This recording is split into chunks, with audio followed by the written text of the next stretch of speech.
overcast, but it is warming up here in Chicago, and the Cubs go for the 3-game series sweep. They host the Miami Marlins today. First pitch in 20 minutes. We're on the air with a Hyundai leadoff man here on WGN. Great to have you with us, Jim DeShays and Len Casper, and we coordinated with the look today, which is always a good thing. And the Cubs bullpen has been so good consistently, really, from opening day on. And the third time they've already pitched 7 innings last night. Yeah, a little bit of an emergency situation last night. Yu Darvish going to the DL. Jen Ho Sang was called up to make the start, so they did not anticipate a length from Jen Ho last night. He managed to go just 2 innings. The bullpen came in and really delivered 7 innings of 2 hits, scoreless baseball, just a couple of walks, really dominant stuff. And the great news about it, just about everybody out there was very efficient. So everybody pretty much back in play for today's game, save for maybe Justin Wilson. And the Cubs continue to make moves in their bullpen. Jose Quintana coming off a short start his last time out. You know, Joe Madden and Jim Hickey would love to get 6 or 7 out of him. If they can, it'll be a left-hander, AT CHN, to go for the Marlins. He'll make his Wrigley Field debut. And when we come back to the ballpark, we'll chat with the radio voice of the Cubs, Pat Hughes, as we go back to 1998. 20 years ago, Kerry Wood made history.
You by your local Chicago and Northwest Indiana Hyundai dealers. Test drive a Hyundai today. Welcome back to the leadoff man as the Cubs go for the 3-game sweep over the Miami Marlins today. And always a pleasure to have with us the fine radio voice of the Chicago Cubs, Pat Hughes. Pat, we've been reminiscing a lot over the last week or so about the 20th anniversary of the 20 strikeout game pitched by Kerry Wood in this very ballpark. You were behind the microphone, and when you have memories that come back to you, what's the first thing you think about? Just how unbelievably great Kerry Wood was that day in all phases. Fastball, breaking ball, control. 20 strikeouts, no walks. That says it all. It really does. We talked to Kerry last night. He said he had no command in the bullpen.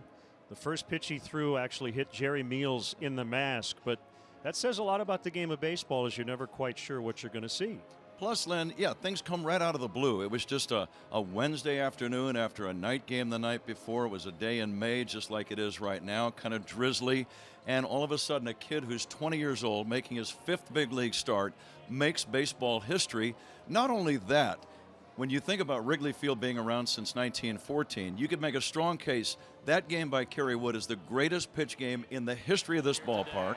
It's the greatest pitch game I've ever seen, and I've covered over 6,000 big league games. And I think according to Sports Illustrated and baseball historian Bill James, it is actually the greatest pitch game in the history of the big leagues. And fortunately, you saved your scorecard. We're going to get a look at the scorecard, and it is available. Go to woodfamilyfoundation.org. You and Kerry have teamed up to raise money for his charity. Right, and so the listeners and the viewers, Len, can get a scorecard. It's a memory of that great moment by Kerry Wood, and the great majority of the money will go to a good cause. The Wood Family Foundation, they help underprivileged kids. Kerry and his lovely wife, Sarah, do wonderful work in that area. And you and I actually score similarly. Instead of a backwards K, you go with the KC for called third strike, right? That's right, called out on strikes. Some people put it backwards, but it's confusing enough as it is. I try to keep it as simple as possible. All right, great keepsake, and have a great call on the radio today. It's been a fun series so far after a tough stretch. It has, but that's baseball. It's a long, long season. You're not going to win every game. You're going to win 2, 3, 4 in a row. You're going to lose 3, 4 in a row. But I like this team. I like the Cubs a lot of strong players, great management. It's going to be a good year, Len. All right, the great Pat Hughes. Go to woodfamilyfoundation.org, and we'll have Cubs baseball coming up, the Marlins and the Cubs here on WGN. Stay with us.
Has been brought to you by your local Chicago and Northwest Indiana Hyundai dealers. Test drive a Hyundai today. Back here at Wrigley Field, it is final game of this series, off day tomorrow, and then the White Sox come in for the weekend. 3 no-hitters already this season. One was a combined no-no by the Dodgers. Last night, Canadian James Paxton in Toronto no-hits the Blue Jays, and I think the most interesting part of this no-hitter, JD, is he struck out 16 in his previous start. Yeah, didn't have a big strikeout game last night, but he's got a big arm and a very talented pitcher. And is this becoming the decade of the no-no? Most no-hitters by a decade. The 2010s, there have been 36 already. Pretty impressive. Yeah, he seems to be on his way to a Pitcher of the Month award. 2 starts, no runs allowed already here in the month of May. We have the Cubs hosting the Marlins coming up. And right now, we'll send it down to the field for today's national anthem.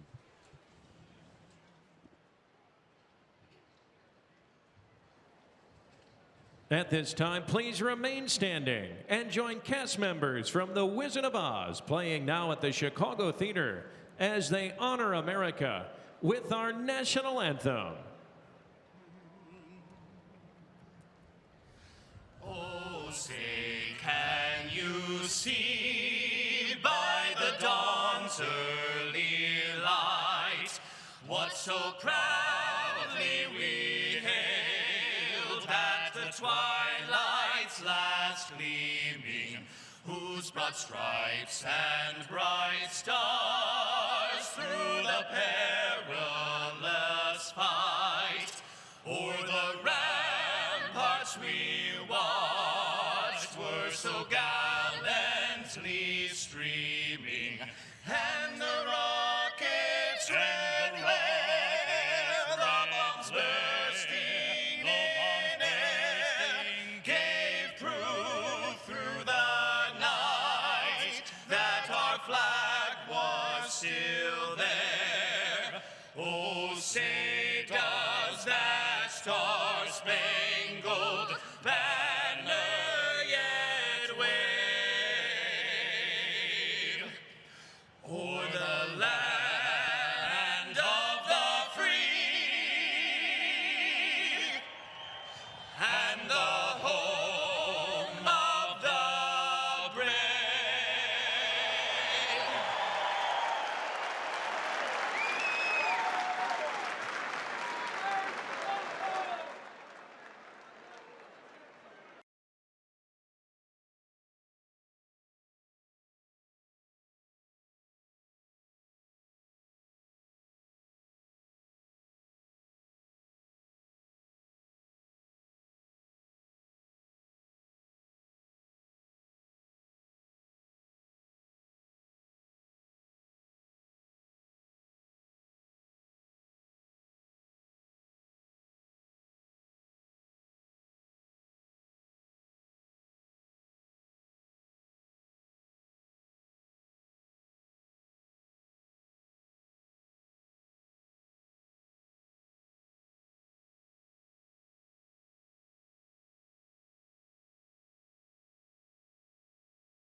It's a Wednesday afternoon of Chicago Cubs baseball here on WGN Sports. And following a 5-game skid, the Cubs have won 2 straight. They look for the series sweep today as they host the Miami Marlins in the final game of the season series.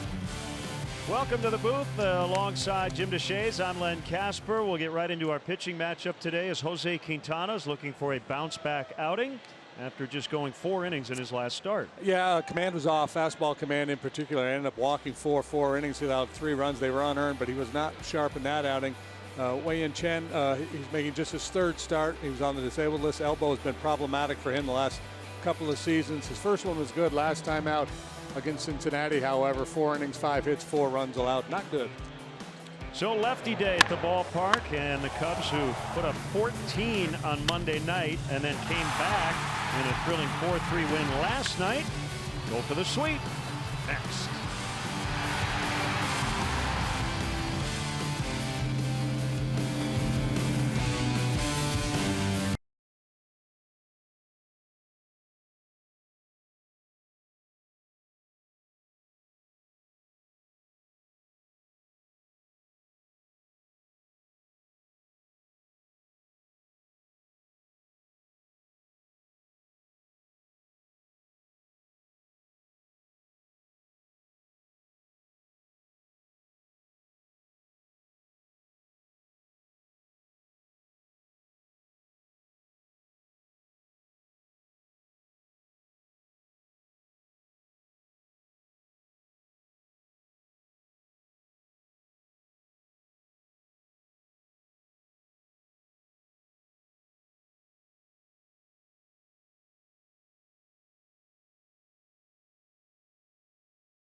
Enjoys responsibly. Budweiser reminds you to drink wiser. Ford, inviting you to visit your local Ford store or buyfordnow.com. Xfinity. Xfinity delivers the fastest internet with the best in-home Wi-Fi experience. Call, click, or visit an Xfinity store today. Lexus. Experience amazing. Blue Cross Blue Shield of Illinois. Choose Blue Cross and Blue Shield of Illinois, the card to carry through it all. And by Volkswagen.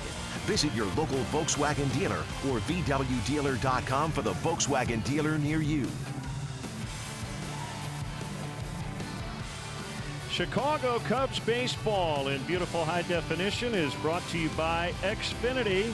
Xfinity delivers the fastest internet with the best in-home Wi-Fi experience. Call, click, or visit an Xfinity store today.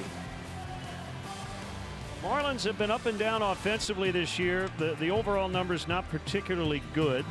Rojas, Prado, Castro at the top. Brian Anderson has had a real nice season, as you see, against the Cubs, batting .360. Justin Bohr, the former Cub farmhand, hit a home run last night. Cameron Maybin making starts at all 3 outfield spots in the series. Brinson off to a slow start in center. Brian Holiday spells JT Realmuto. And Wei-Yin Chen, the pitcher, will bat ninth. JD, we've got 2 left-handed pitchers, both right-handed batters in this game today. They're traitors. You got to be straight left, man. But they should be able to swing the bat a little bit, according to my less than scientific theory. Here are the Cubs defensively. Happ, Almore, and Bryant, which could prove to be a difficult day in the outfield the way that wind is blowing. This is start number 2 for KB and right. David Bodie in there at third today. Russell and Baez up the middle. Good to see Javi in there, dealing with a little bit of a tender groin. Rizzo first, Contreras behind the plate. And our Blue Cross Blue Shield starting pitcher is Jose Quintana, choose Blue Cross and Blue Shield of Illinois. The card to carry through it all. Start number 7 for Jose here today. 3-2 with an ERA just a touch below 5. His non-Brewer ERA is actually close to 9. He's pitched a couple beautiful games against the Brewers. Against everybody else, he's had his struggles, including this Miami team, although it was really one bad inning his first start of the year down in Miami. Took a no-hitter into the 5th, and they put a big fat crooked number on him in that inning. The sun has made an appearance. Today is all about the wind. It's blowing out, and we could see gusts of up to 45 to 50 miles an hour at some point. We're underway. That is a strike. That's the crew chief, Ted Barrett. Calling balls and strikes. Nick Lentz, Lance Barksdale, and Will Little on the bases. You know it's a high wind environment when they've taken the team pennant flags off the scoreboard. Base hit for Rojas to start it.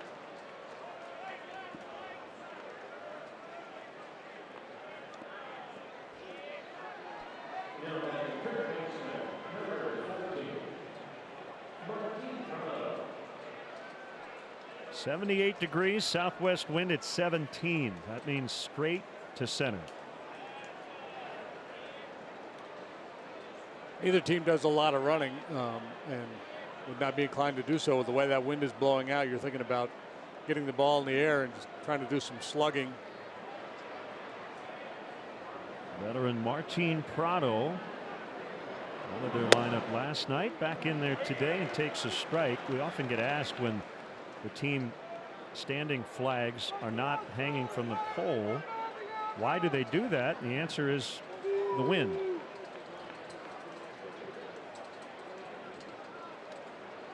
We can hear the flags whipping in the breeze on top of the roof.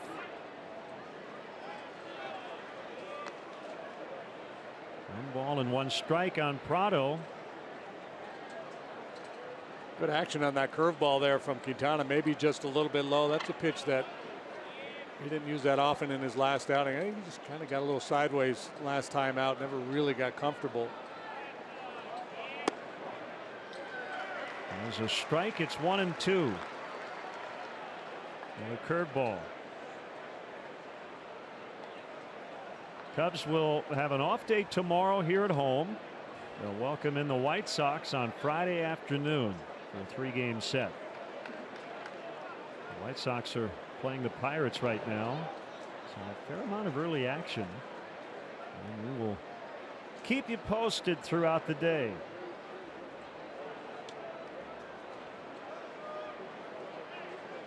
Cubs only a game and a half out of first. They've picked up 2 games on the Cardinals the last 2 days. That pitch is low. Cardinals got swept in a 2-game series by the Twins.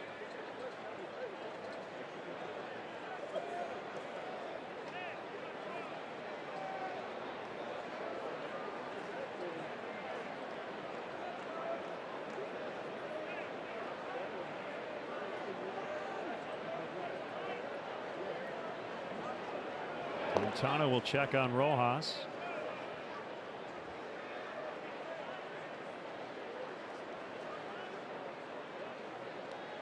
Cardinals will head out west this weekend. They'll be in San Diego. Pitch is high and it's full. Prado's always had very good bat control, doesn't strike out much. I would assume Rojas will be on the move here. Not going to be able to get a real good jump with the left-handed pitcher on the mound, but I think just confident that Prado could put this ball in play, either ball 4 or ball in play. And if he's on the move, obviously a better chance of staying out of the double play. Looking for the first out. Here's the pitch. In the hole, it's short. Throw goes to second, and they force Rojas.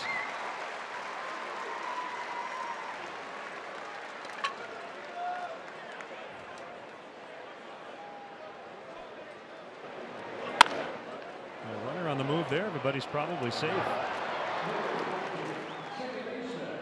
Don Mattingly was not real happy with the way the game went last night. He said it was one of the most disappointing and frustrated games he's watched this season. They're now 13-22. He said we played backwards.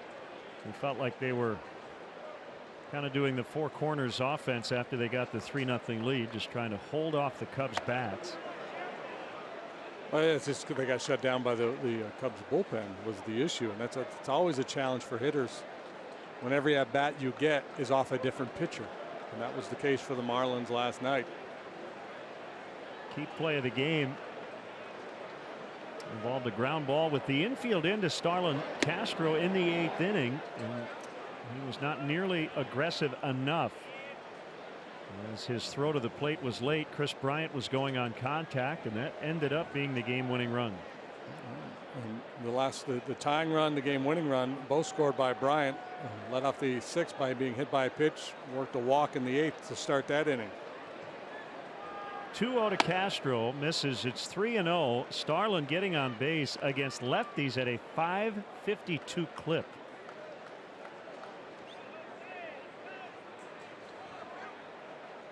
So you knew he was not going to sit out today against the lefty Quintana.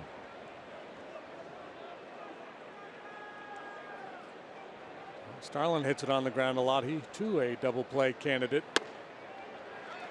Takes a strike, and it's 3-1 on the ex-Cub.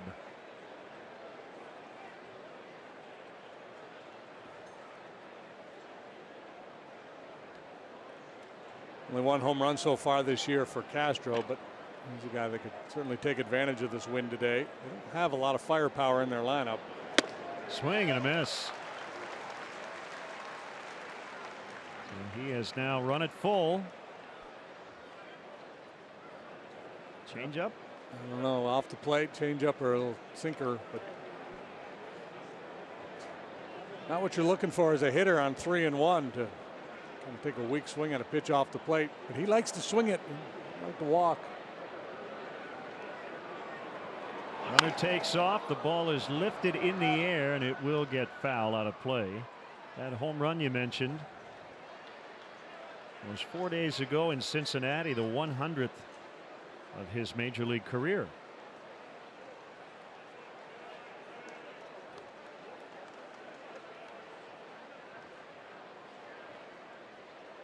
Starlin turned 28 in March.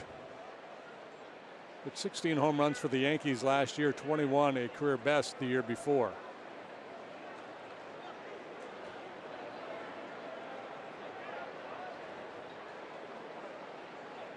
Prado runs again, called strike 3. Going to be an easy double play. That's it for the Marlins. Contreras throws out Prado. Cubs coming up when we return.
Came up with a big early 2-run double in the pinch to get the Cubs back in the game.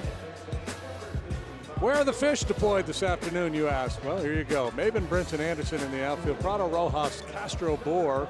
Third to first. Holiday gets the starting assignment behind the plate. The starting pitcher, Wei-Yin Chen.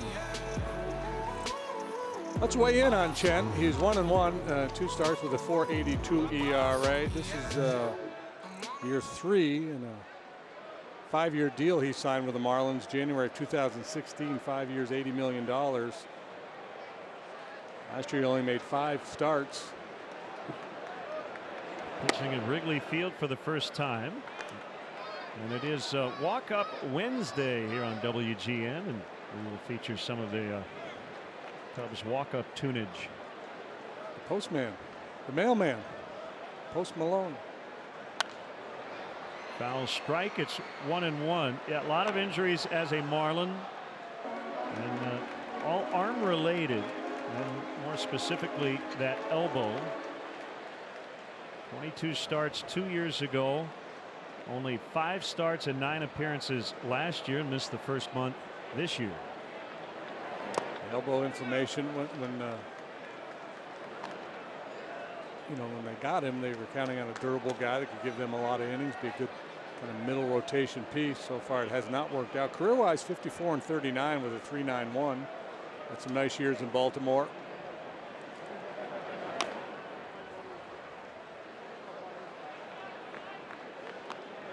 Two 2 the count on Almora. Chen, interestingly enough, is from the same hometown as last night's Cubs starter Jen-Ho Tseng. Kaohsiung City, Taiwan. Tseng is now back at AAA Iowa as the Cubs continue to shuffle their pitching staff. Castro backs up and makes the play.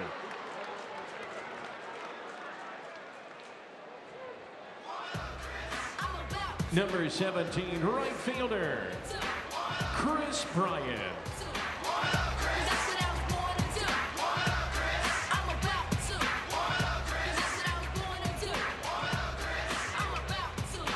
Got a nice series, 3 for 6, a double, a home run, 2 walks, hit by a pitch, 2 knocked in, and has scored 5 runs.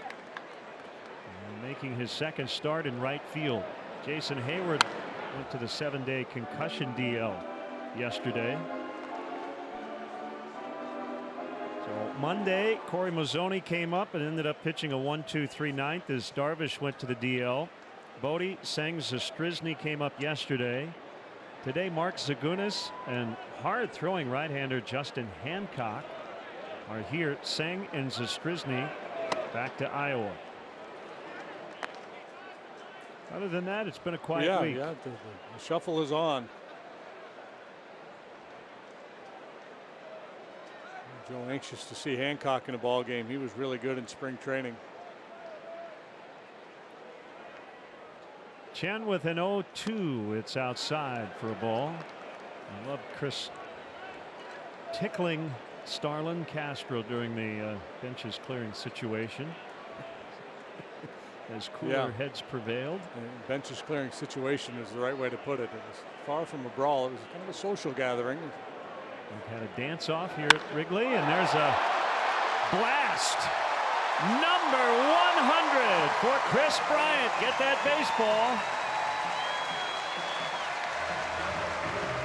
And it's 1-0.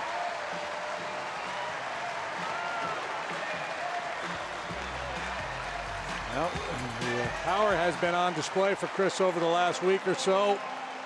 This is home run number 6, career 100. Nice round number, but plenty more to come. Chen elevated fastball and Bryant all over it. So not a real good fit in this ballpark today. He's a fly ball pitcher.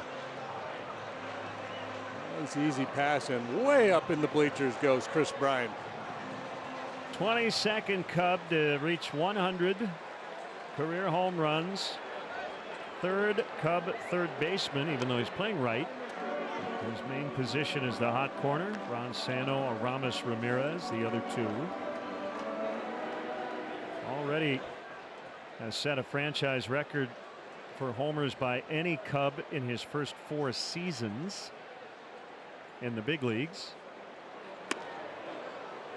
Probably had visions of going back to back.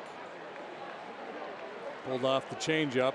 It's a finesse game that Chen plays. Doesn't throw hard. 89-90 with a fastball. Slider, curve, and changeup.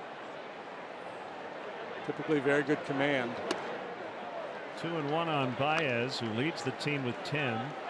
Today is the 3rd anniversary of Bryant's first career home run, which came at Miller Park, May 9th, 2015.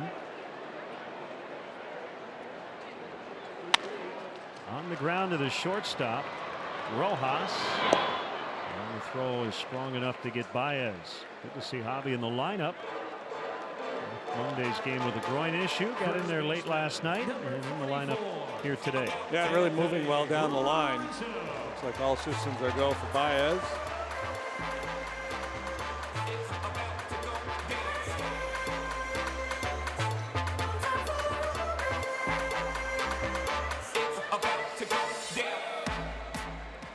Rizzo batting in the cleanup spot. Typically bats right behind Bryant, but today it's Bryant, Baez, Rizzo. Outside for a ball. And he always crowds the plate. He may be closer to the plate in this plate appearance than ever. I mean, he is he's living over home plate. He knows Chen doesn't have velocity, so he's basically daring him. Go ahead, try to sneak a fastball by me inside.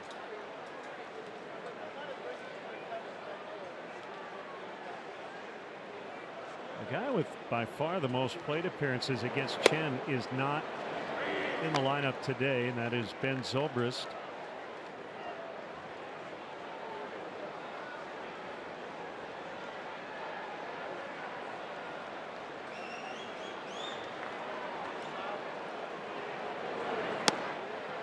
Off the outside to make it 2-2.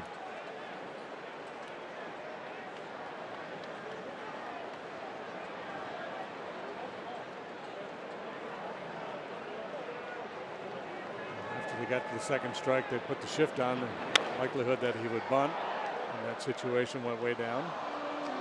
Time now to see who's got momentum. Brought to you by First Midwest Bank. Haven't had a lot of at-bats in May, but starting to see a little light at the end of the tunnel for Anthony. First Midwest Bank, connect with a momentum maker today as he strikes out. Chris Bryant with a milestone. Katie said one of many to come. Career homer number 100, and the Cubs have the early lead.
Cubs have the early advantage on Chris Bryant's home run. Leading 1-0. The Marlins will have Anderson, Bohr, and Maben do.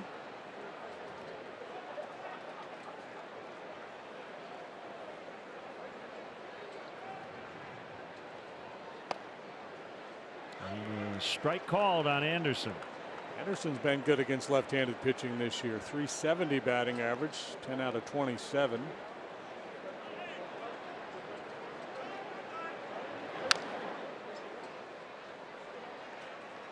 .34 hits, leading all rookies.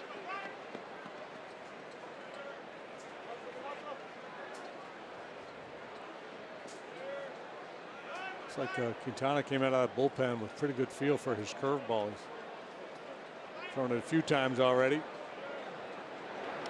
a big pitch for him. He can shape it. He can make it a little bigger. Try to drop it into the strike zone, then a little shorter, a little sharper to try to get a swing and miss.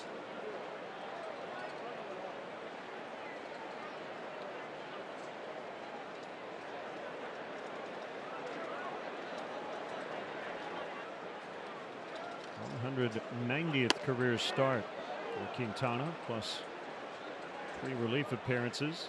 Pitched in the postseason last year for the first time.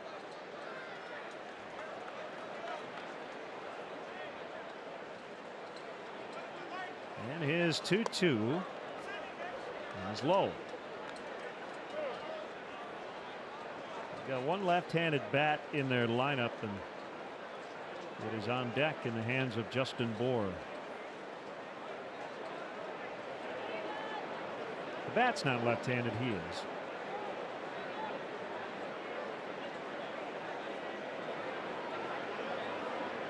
Oh, strike 3. Number 2 for Jose.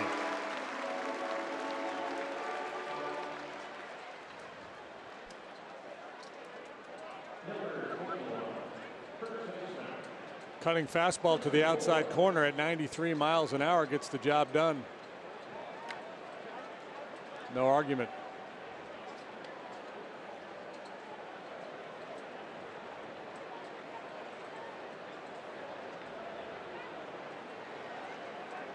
Or hit an opposite field home run in the first inning last night. Hit hard, but right to Russell. Got a good hop.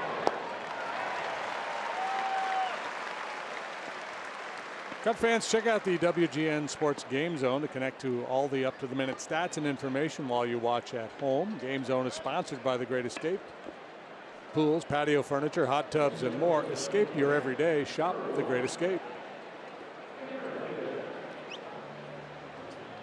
The Good Life. Baby with a cool hat and a boiler. Oh my goodness. How good is that? An appetizing thumb and good to go. Cameron Maben swings and misses. He's playing left field today. Part of the reason that Marlins signed Wei-Yin Chen was because of his durability previously with the Orioles. We chronicled the fact he has not been very durable as a Marlin. Well, Jose Quintana has joined John Lester, the only lefties to start at least 32 games each of the last 5 seasons. We talk so often about how underrated that part of it is, especially with salaries today. And some of it's luck. Some guys just have bad luck, get hurt more often, but you pay starting pitchers a lot of money. You'd like to get 30+ starts. Yeah. So that's one of the big things that teams are focusing on now, doing a lot of biomechanical research, trying to identify whether it's in amateur scouting or with kids coming up through your system or other professional players that you might be targeting. They're doing a lot of breaking down their deliveries, their size, anything that might be predictive of future injuries is great information.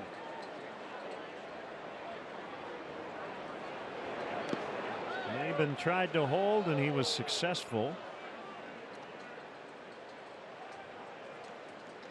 And the count is 2-2.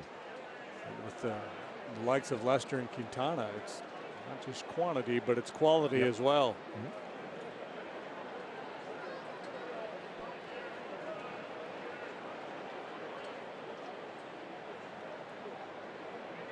Working the edges here to Maben.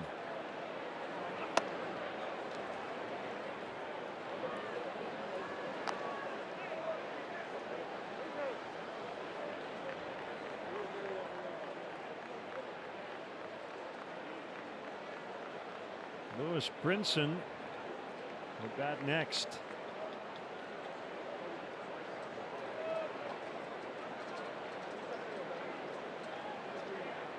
Two turns and fires on a 3-2 and missed away.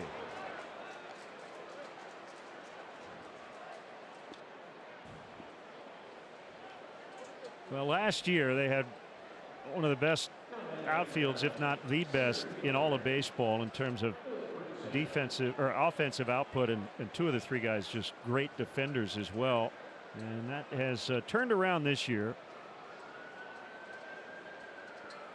Yeah, dead last in Major League Baseball in outfield production.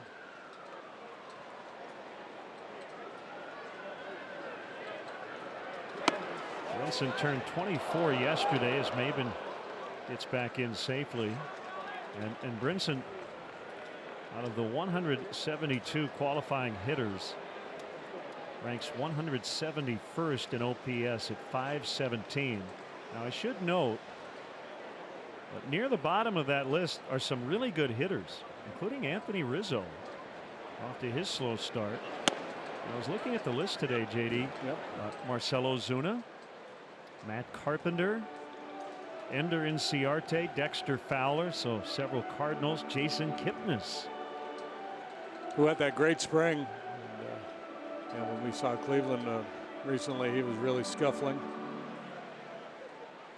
Yeah, so if I were your broker, I would say, hey, you should buy a whole lot of Rizzo, because it's going to go way up here pretty soon, and you want to he's already bottomed out, he's already trending up. You want to get in now.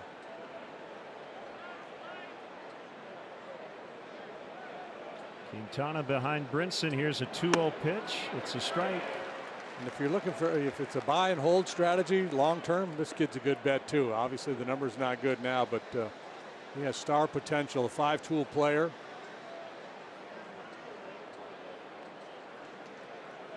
Maben's got a pretty good lead at first.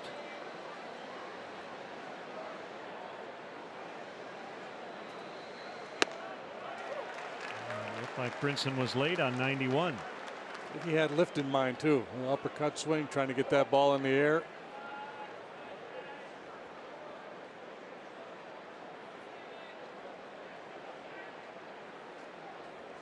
Marlins losing a series for their first time in their last 5. They came in pretty hot. They've been cooled off so far, and that almost hit them. 3-2. He ran it full on Maben, tried to pick the outside corner, wasn't able to execute the pitch. Let's see what he does here with Brinson. Anthony will play behind Maben at first base. Will be off with the pitch.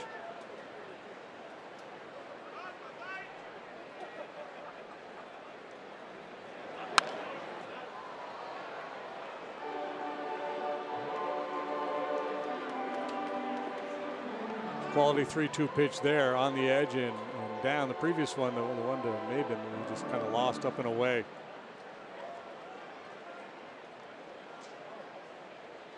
Brinson has struck out a lot, hasn't walked much. That's obviously something that Contreras and Quintana will take into account here with this next 3-2 offering. You might not have to throw him a strike.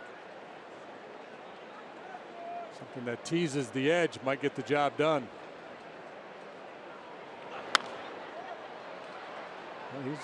He's in a defensive posture, though.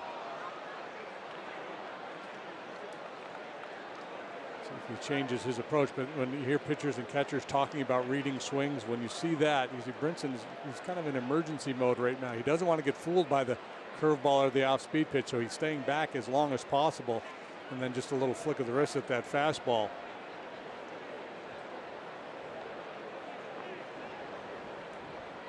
The next 3-2. And that one hit hard on the ground into right. Maben will easily make third. A 2-out rally in the second for the Fish. Hey, Cub fans, nobody can top your passion and dedication, and nothing tops the experience of Cubs baseball live at Wrigley Field. So be a part of it all season long. Everybody in. Limited tickets are still available for the Crosstown Cup Series, especially for Friday's matchup. Get your tickets now at Cubs.com. Looking at the numbers, the pitching matchup today in terms of offense, Chen and Quintana. The numbers are pretty unsightly. This is the kind of day where if you want to work around an 8-hitter, it might not be a bad idea. Chen is on deck. He is 1 for 61 lifetime. Quintana is 2 for 57. So we asked the fine folks at Stats to find a worse batting matchup between two starting pitchers, and it doesn't happen often. So they've combined to hit for a career average of 0.25. The last matchup like this with that many at bats was in 2005. Ramon Ortiz of the Reds 0 for 23. Doug Davis of the Brewers 3 for 97. Doug Davis was a bad hitter. Yeah. Ortiz is kind of small sample, but Doug Davis, yeah. 2-1 the count. Yeah. Having said that, I think the approach still has to be you're trying to get Holiday out here. And then you'd have Chen leading off the next inning, and you'd feel really good about that. If Holiday were like a Javi Baez type 8-hole hitter, be much more careful. 2-2. Now we give you those numbers. It doesn't mean Jose Quintana won't hit a home run or something. It's just that he hasn't to this point. Yeah, well, and John Lester was notoriously bad, and he's turned himself into a pretty solid hitting pitcher. And we were all over it before he ever got a hit. We kept telling people he's much better than his stat line indicates.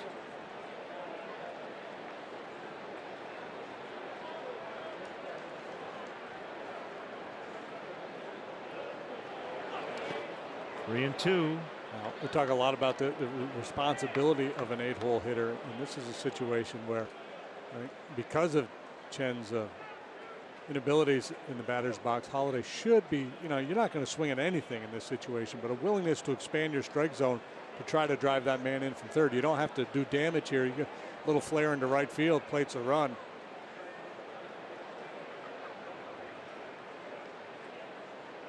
Brinson takes off on 3-2 and a foul.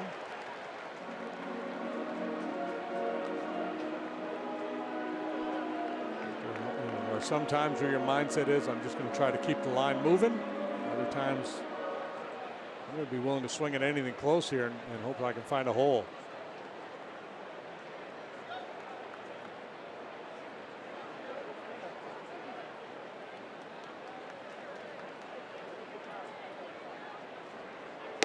Swing and a miss.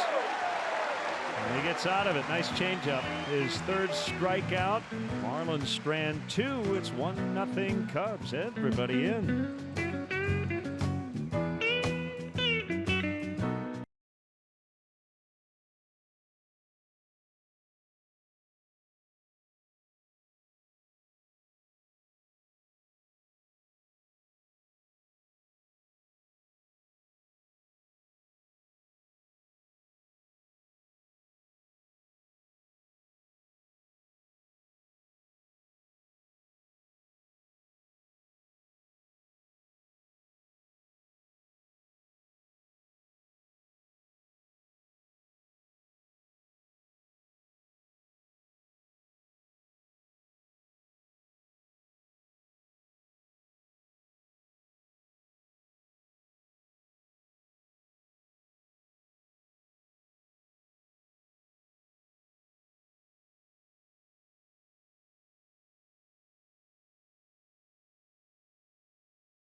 Time now for the high-speed replay powered by Xfinity.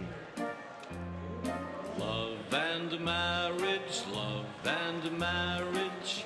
This was Dylan Bundy's first inning for the Baltimore Orioles last night, and it was not very fun for him. Don't let the music fool you. Gave up 4 home runs, didn't record an out.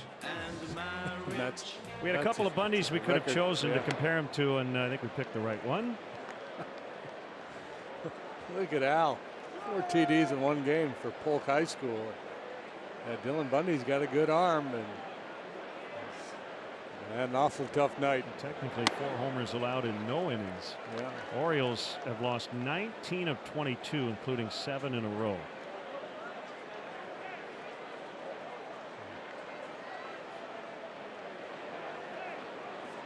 Trying to track down that 88 Orioles team that lost 21 in a row. That was to start the year. Yeah. 2-1 on Wilson Contreras.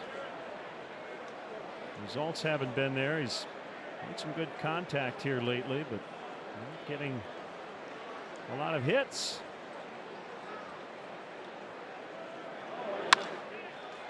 Castro ranging to his glove side. And Wilson now 4 for his last 36. Yeah, and you can tell it's wearing on him. You see in his body language the frustration. But Number 13. you're right though. The last few games the contact's been pretty good, just not getting the results.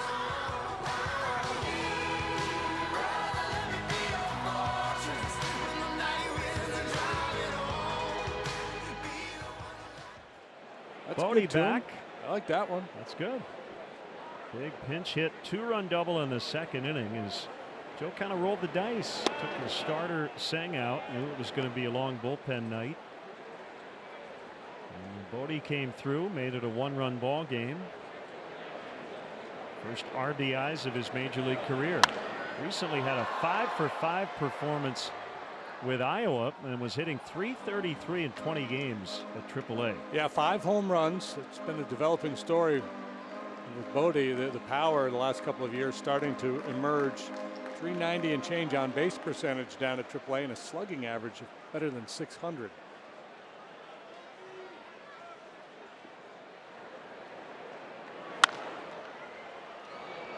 Rojas.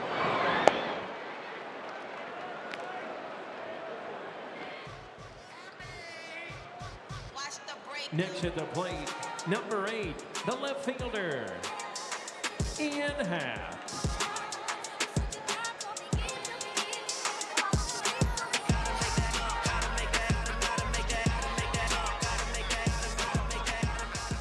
Happ with a 2-homer game on Monday, career high 5 knocked in. He homered from each side of the plate. And after the game kind of downplayed it by talking about Chili Davis, the Cubs hitting coach, who did it what, a dozen or more times in his career. So got a little ways to go to catch up to Chili.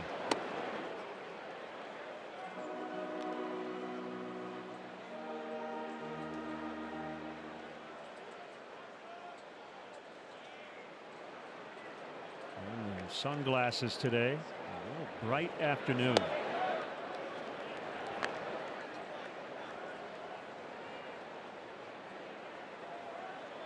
Four of the 5 outs recorded by Chen on the ground so far. That's atypical. He's more of a fly ball type pitcher.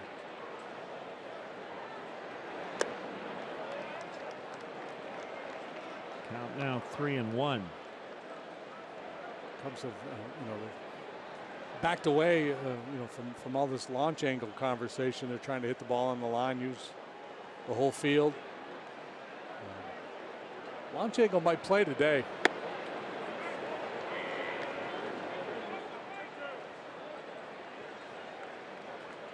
That's what she's contemplating right now. So if he hits this ball, the 29-degree launch angle and 102-mile-an-hour exit velocity, it's going to be a home run.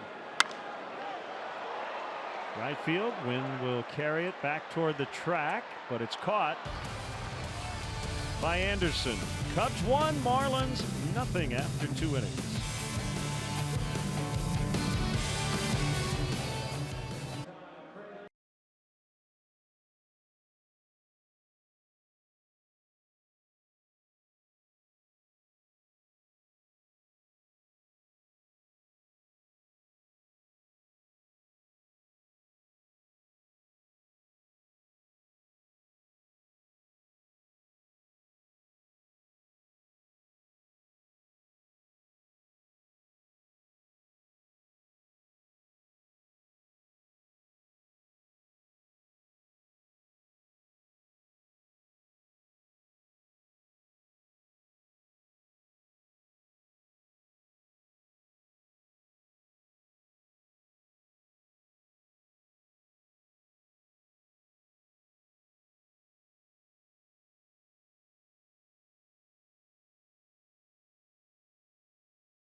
Join the team that enjoys responsibly. Budweiser reminds you to drink wiser.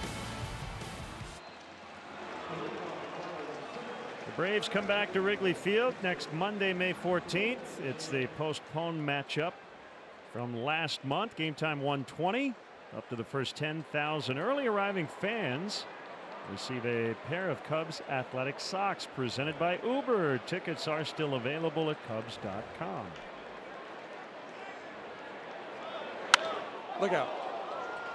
There you go. After all of that, Wei-Yin Chen now 2 for 62. Maybe he was due.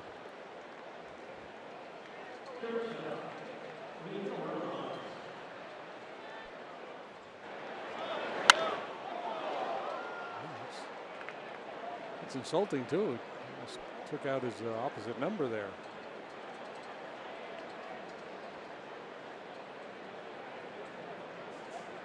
Well, we'll see how Chen runs the bases here. Hasn't been on the bases very much in his major league career. And Rizzo will not actually play on the bag.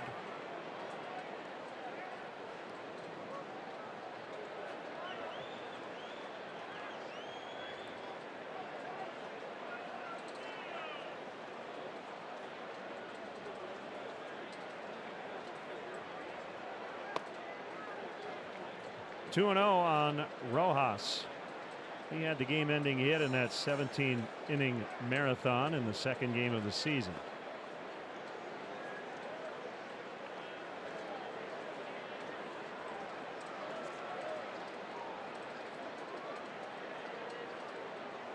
Two teams split that 4-game series. The Cubs have clinched the season series by winning the first 2 here. Hit pretty well. Almora will get to the spot. Good hang time on it. Chen back to first.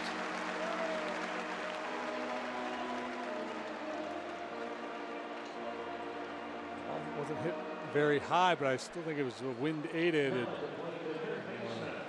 drifted and then settled in.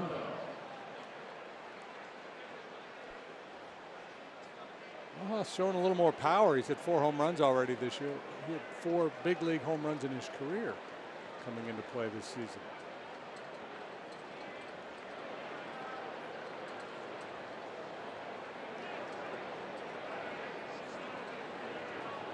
Martin Prado has been injury plagued the last 2 seasons. 4 DL stints since the start of 2017. It has to be disheartening for him with all the trades they made. A veteran guy who thought he was on an ascending ball club, and slammed the brakes on that program. He's their highest paid player. Starlin Castro number 2, Chen number 3. They're the only 3 guys making at least $10 million a year.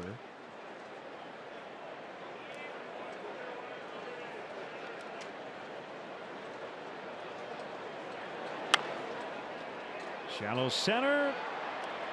Caught. What a play by Russell. Throw back to first is late. I didn't think he had a prayer at that ball.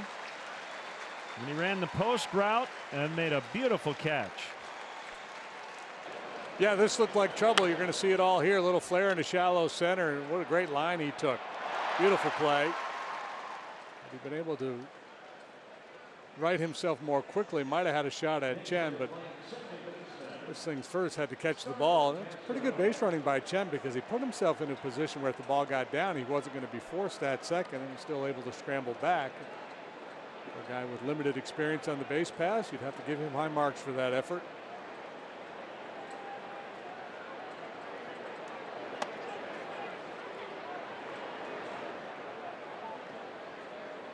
Castro took a called third.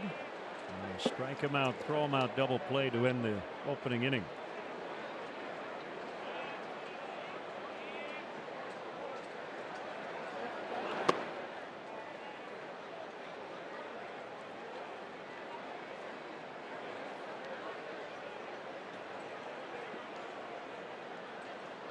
Mets and Reds are in extra innings in Cincinnati today.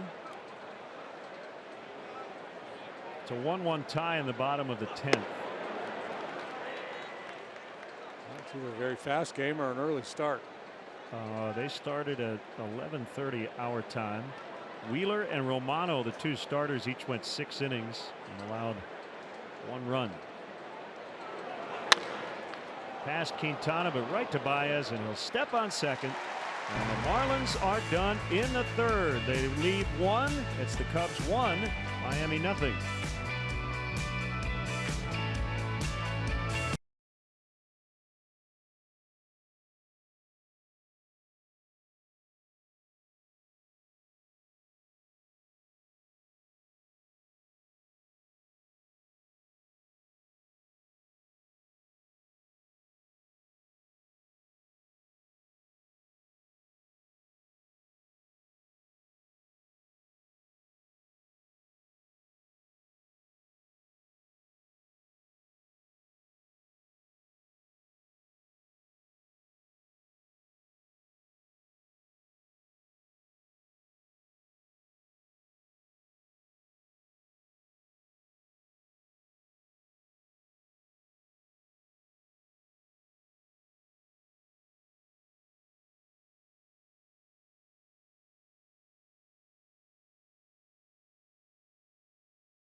Triple play promotion. Text Subway to 97999 right now.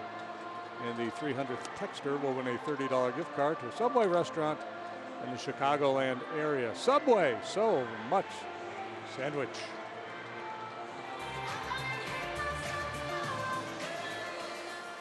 One nothing on Chris Bryant's 100th career homer. That was in the 1st. Addison Russell, batting 8th today, will lead off the bottom of the 3rd. That game in Cincinnati was in extras. It's now over. Adam Duvall with a game-ending home run to beat the Mets 2-1. Russell smacks one out toward the alley. That'll roll to the wall. And he's got a leadoff double.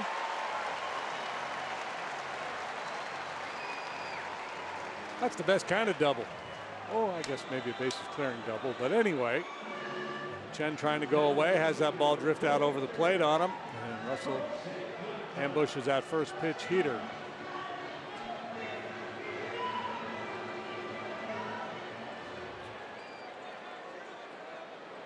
Quintana now, an opportunity to move him along.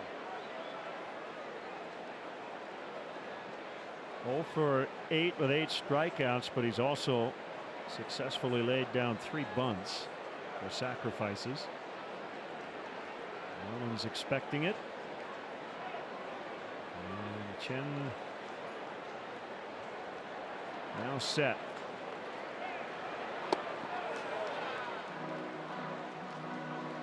Sacrifice situation, square early, set the bat at the top of the strike zone.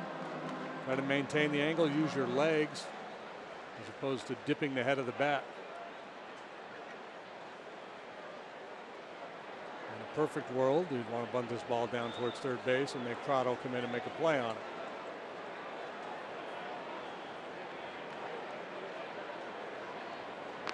On his second, Russell back in.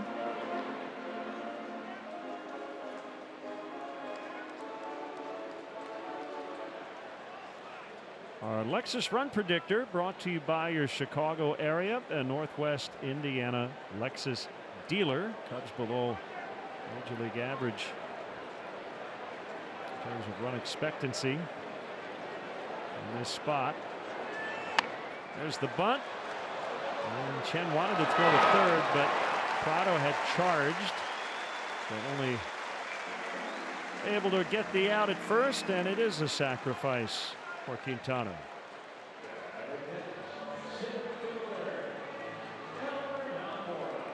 It doesn't go up as much as you would think.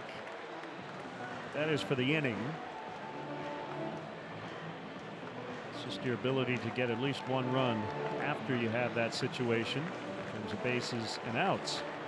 And the Marlins will play their middle infield back. Probably the right play on a day like this, right, where the wind is blowing straight out. Yeah, and you got Bryant and Baez and Rizzo in the wings waiting to do damage, so we're just trying to get outs here.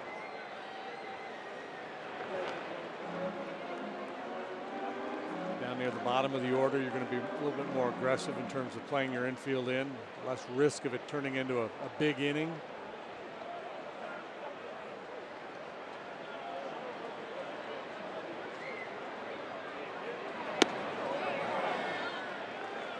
Two close ones, both going Almora's way. 2 balls and a strike.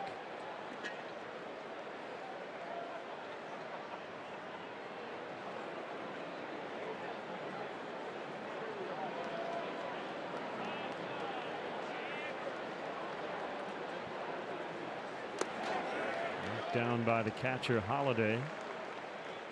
Milwaukee trailing in the 7th, 5-0 at home against the Cleveland Indians.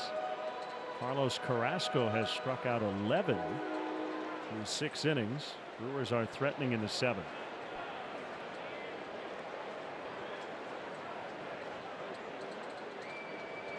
Work there by Holiday with that ball in the dirt. Well, I get it. Holiday and then a shot of the guy at the center looking down. Almora with the walk. Here's Bryant. Well, let's take a look at how far did it fly. The Chris Bryant home run, 390 feet. To go to WGNTV.com/contest for a chance to win round trip travel. Southwest Airlines, how far did it fly?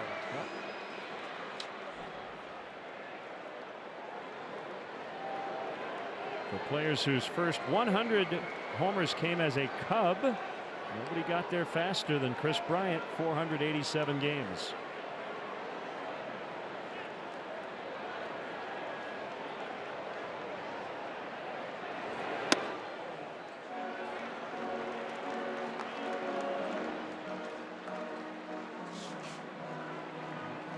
Nibbling himself into a corner here. Walking Almora. Now he's got a very dangerous Chris Bryant who's already taken him deep.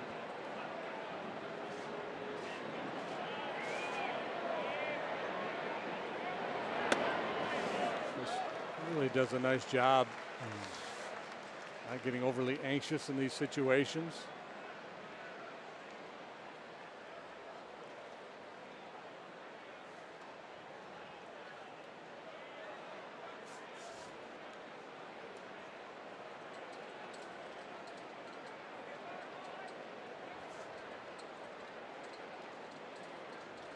Chen trying to gather his thoughts here.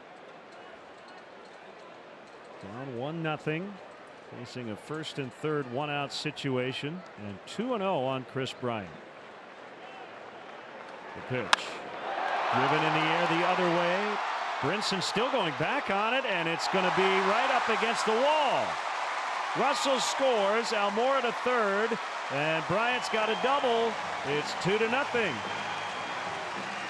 Boy, Brinson played that off the bat like I thought, and I think he thought he was going to catch it, and then he didn't. Yeah, I wasn't sure if he thought he was going to catch it easily or if he thought it was going to fly out of here easily, and it's a ball that needed dogged pursuit, and he didn't have it.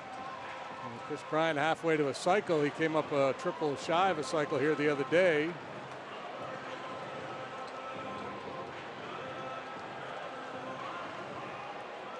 Juan Nieves, Marlins pitching coach, out for a visit before Javi Baez bats.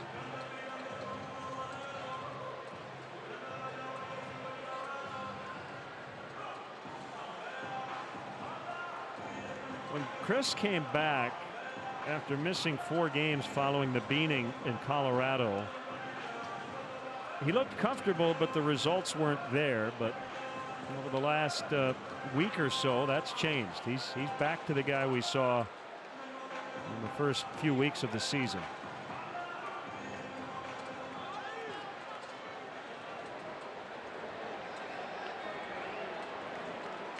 Yeah, and when he first came back, he said, you know, he felt comfortable. Just the timing was off because he'd been off for a few days.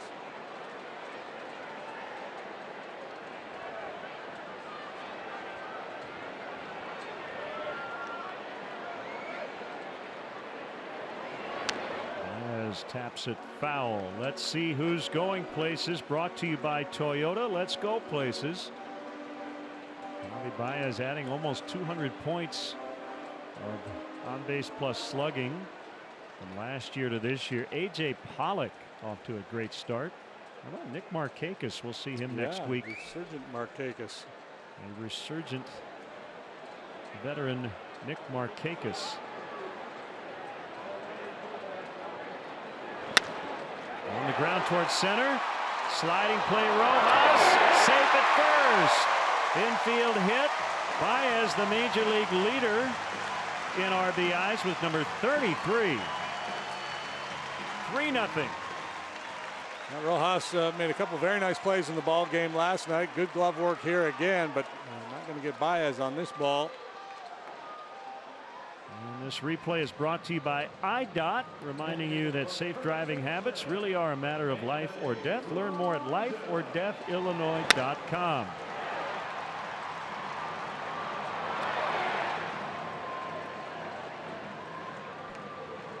Third hit of the inning.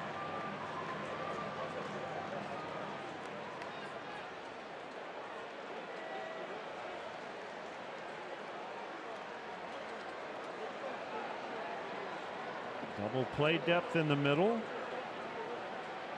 even with a baseline on the corners. Rizzo in the air to right, and it will go! 3-run homer! 6-0.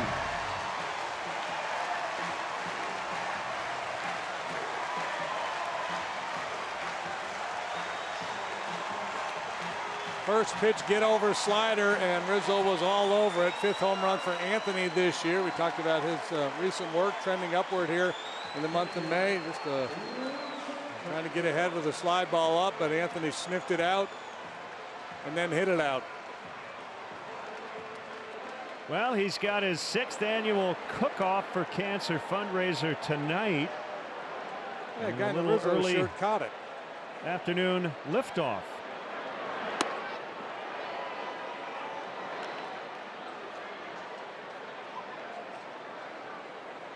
The big inning that Don Mattingly was hoping to avoid by keeping his infield back didn't matter. Almora took the walk, double, knock, home run.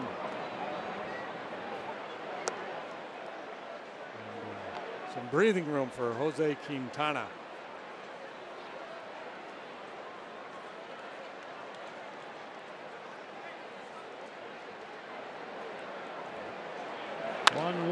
Contreras lifts to right. Again, the wind pushing it back. Off the bullpen door. Contreras on his way to third. It's a triple.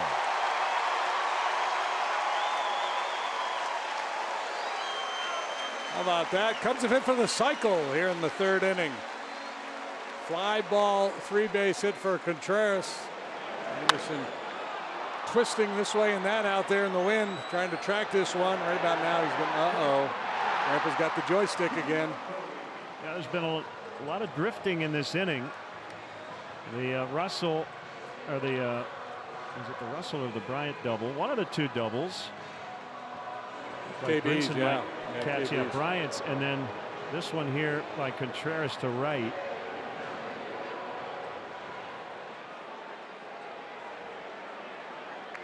This is not an easy outfield, as we know, and we've got 2 guys who are very inexperienced here at Wrigley. Infield now in. Bodie fouls. Hitters really staying on the attack here. Chen, any breathing room. If it's in the zone, they're hacking.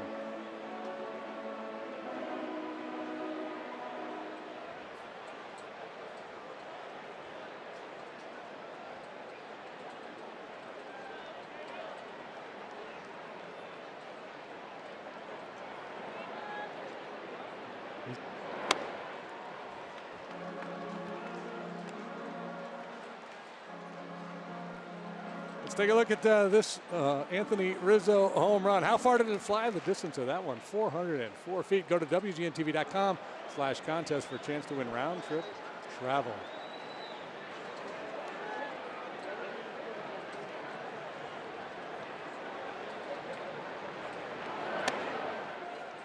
One and two.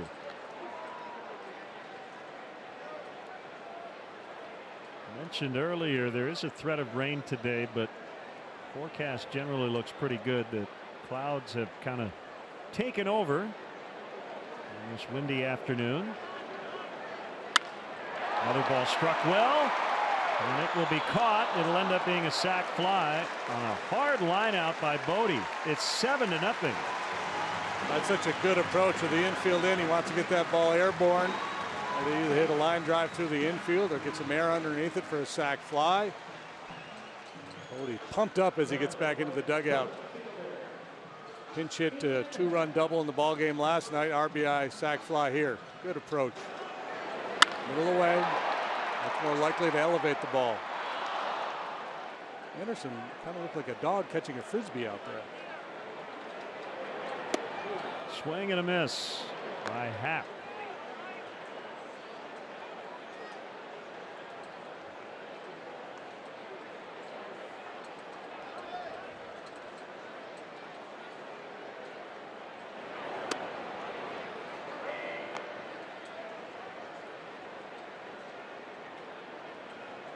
The only two outs in the inning have been sacrifices, the Quintana bunt and the Bodie sac fly.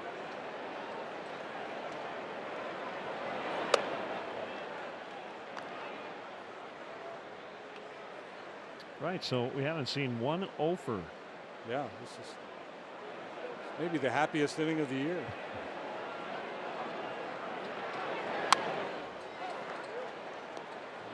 Bodie sac fly does count against his on base percentage, but not an 0 for 1. Yeah, but it's got the job done factor. Everybody in that dugout feeling good about themselves here in the third.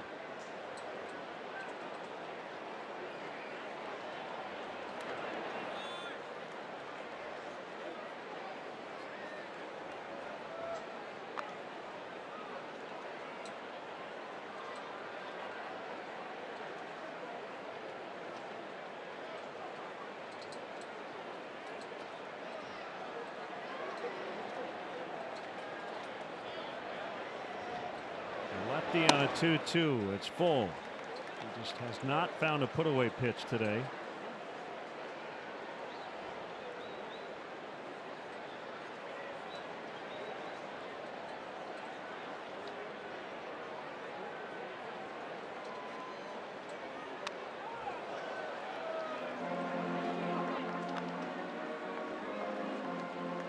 It's funny, you watch Chen, his body language, he's just completely demoralized right now.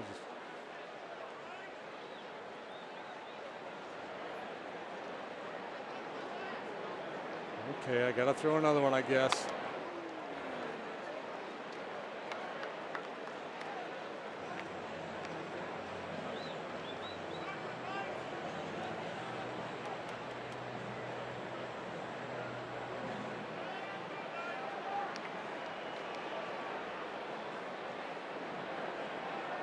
The ninth Cub to bat here in the third. And Russell, who started it with a double, will bat again. This Friday, the Cubs host the White Sox at 1:20 in the battle for the Crosstown Cup. Up to the first 10,000 early arriving fans get a Wilson Contreras bobblehead presented by TransUnion. Limited tickets are still available, so don't wait. Visit Cubs.com today.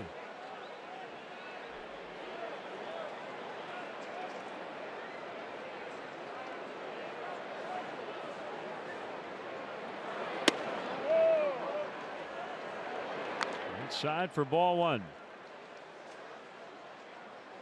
Game one of the series, Jarlin Garcia made the start for the Marlins. He came in with a 1.09 ERA, best in Major League Baseball.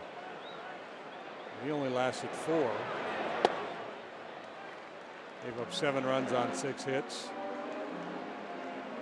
5 1/3 out of Urania last night. Threw the ball pretty well after a bumpy start. Looks like there's going to be some heavy lifting for the Marlin bullpen here today.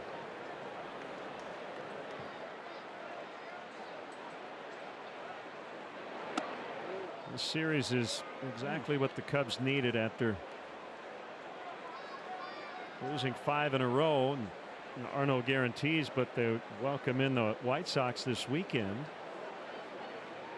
One of just 3 teams in baseball without even 10 wins. Yeah, so 2 last place clubs coming to town. Now the Marlins had been playing good ball. They had won 4 consecutive series.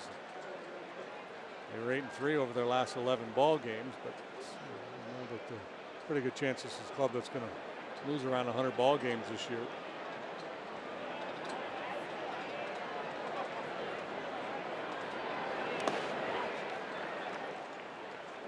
First time Chen has pitched in this ballpark, and my guess is he's not real fond of it right now.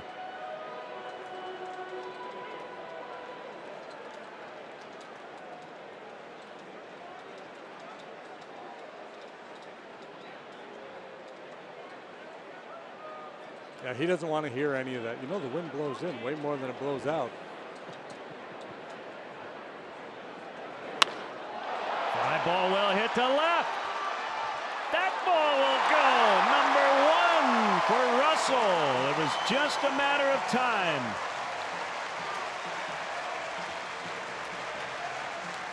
The happiness continues. What an inning. 9-0.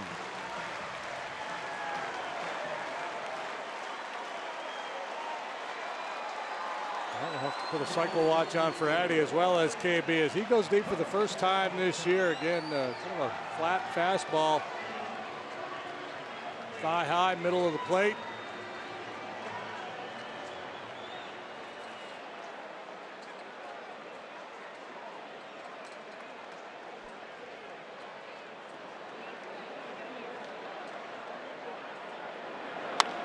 Quintana to right.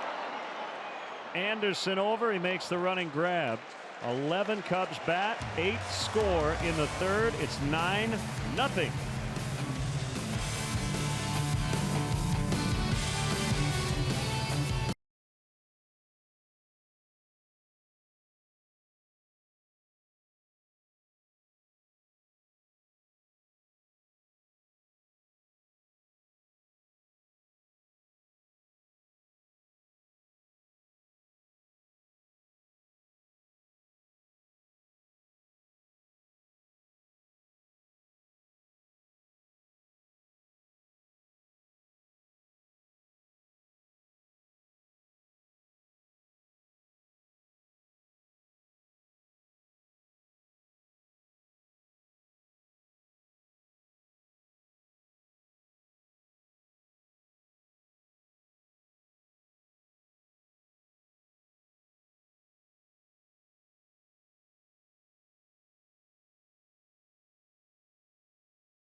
With more choices than ever at participating locations for a limited time.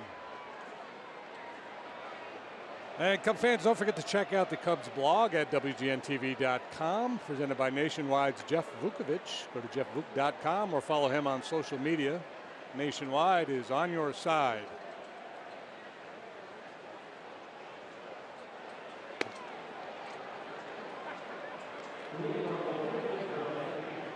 Good day for a jaunty hat.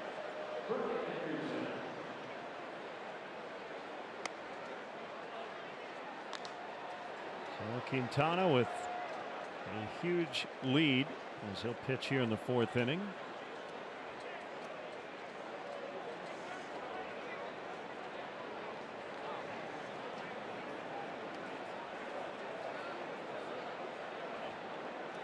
Pretty good 3rd inning for Addison Russell. Double and a home run. As JD mentioned, maybe the best inning of the year.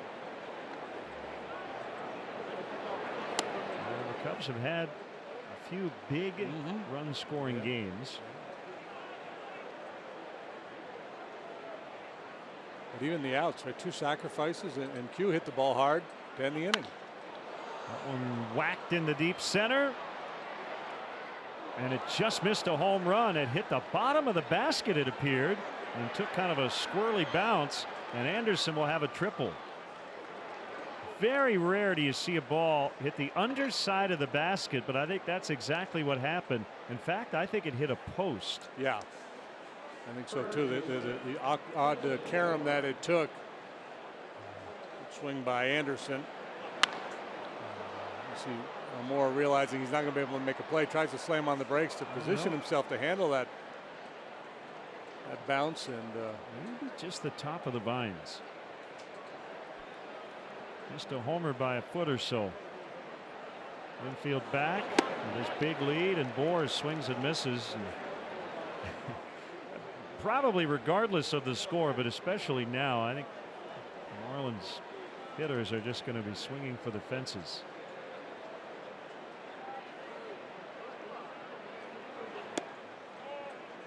Yeah, a situation where I'm sure Mike Pagliarulo, their hitting coach, is telling them, hey, you never know. Keep having good at bats. Crazy things happen in this ballpark on days like today.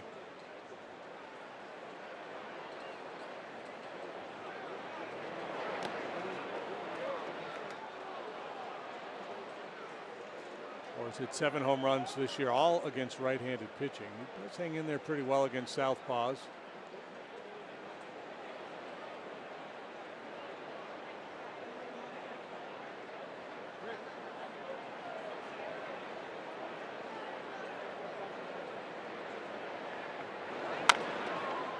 That'll get the first run in for Miami. Bohr on a ground out. Makes it 9-1. Let's step aside and see what's coming up on WGN.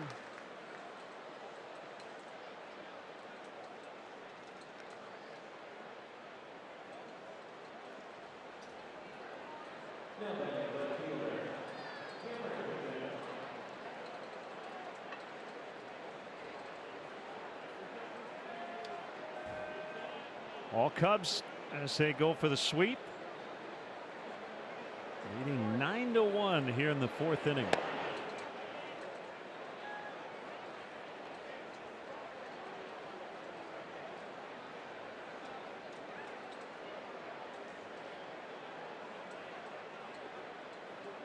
Even walked in the 2nd inning.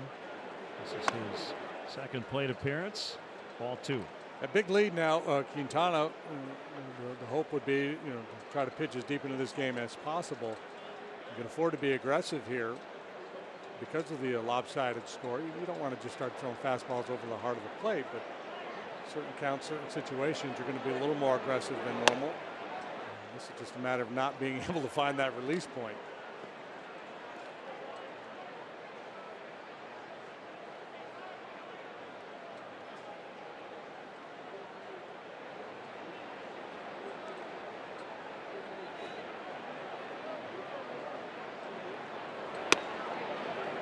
Down the middle.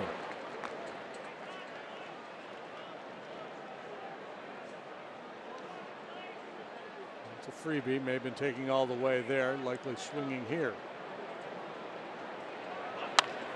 He does, and he lines to right, leaving his feet. A nice sliding grab as Chris Bryant.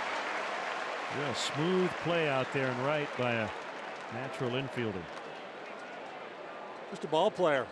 He'll make plays no matter where you put him.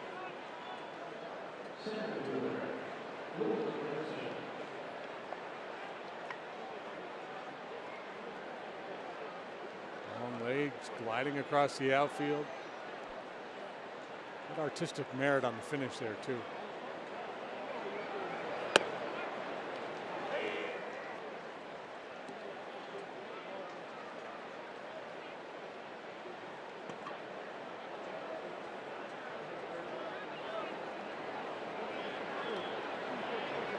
Strike pitch. Brinson missed it.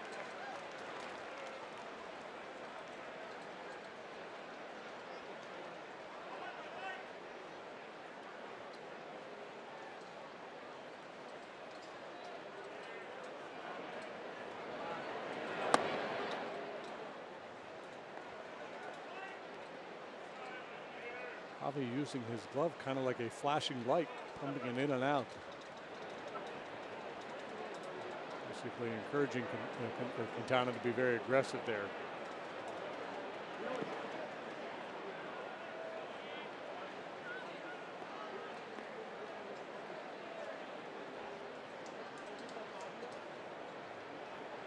Junichi Tazawa is up. It looks like Chen's rough afternoon is over.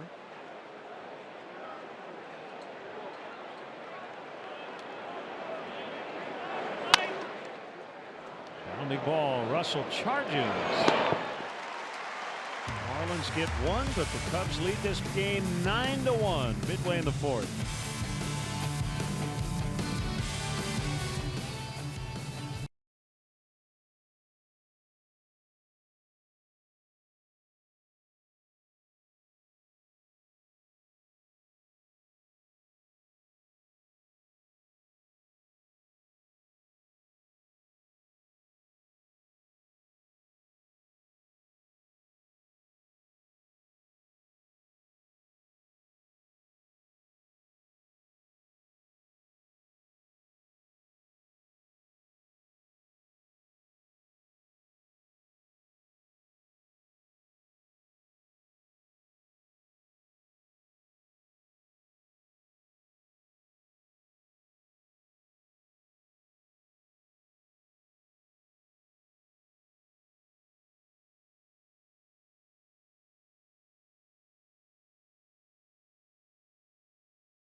MasterCard debit card only available at your local Wintrust Community Bank.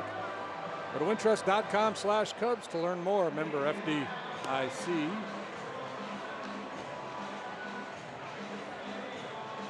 Junichi Tazawa, veteran right-hander, will pitch for the second time in the series. We saw him on Monday night. Cubs won that game 14-2. 18th appearance, 1-1 with a 7.31 so far for Junichi. He's from Yokohama, Japan.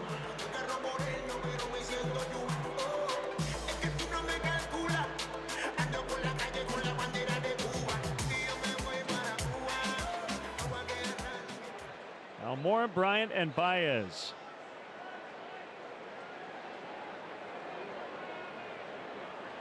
And the Cubs fourth, leading 9-1. And a run in the first, 8 in the third to chase Chen out of the game.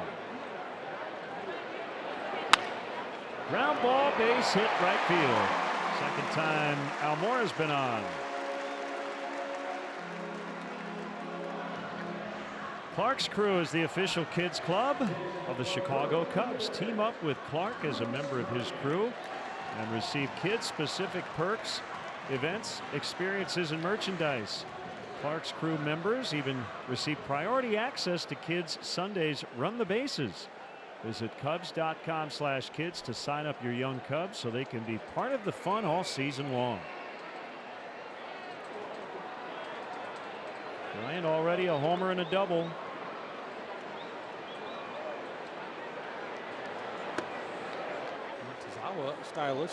Stylistically similar to Chen, not a power guy, more of a fly ball type pitcher, so particularly well suited to pitch here today. He's got a good split finger pitch. That's his best secondary pitch. Fastball averages around 91 miles per hour. And out in front of it and pulled it foul.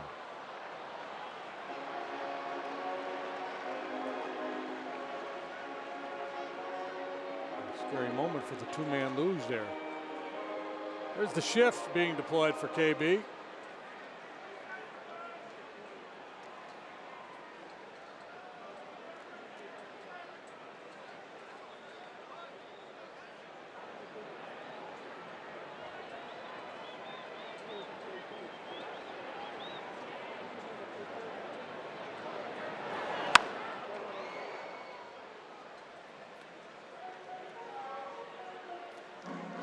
Zagunis, who had a little big league time last year, is back on the roster and still looking for his first major league hit. Let's say if this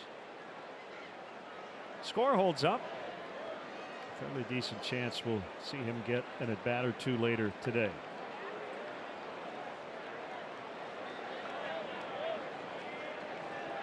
It's been sitting on an 0 for 14.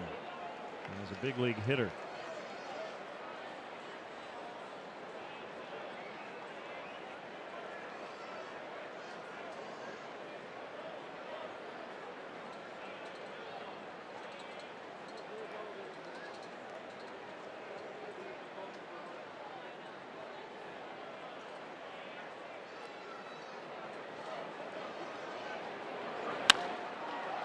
Had some good swings at him. Just down front a little bit. Getting closer to fair territory. Still just the fourth inning, so the Cubs will continue to pressure. You're not going to steal bases. They don't. That's not part of what they do anyway. But they're very good at going first to third, and they'll continue to be aggressive in that regard. It's a lopsided score, but just the bottom half of the fourth here.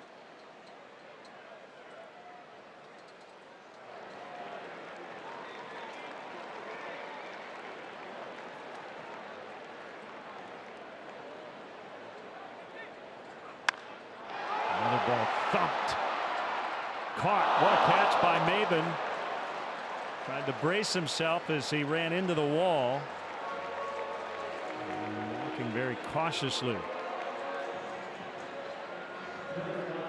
Bryant makes an out, but what a good at bat it was. Yeah, trying to go down and away with a changeup. It was right over the heart of the plate. He rifles that thing. He got anything underneath that ball at all. It would have been a long home run. Real nice play by Maben. Awkwardly trying to settle himself before he makes contact with the wall. And it's the wall or the way he landed that's causing the bigger problem, but looks like he's okay.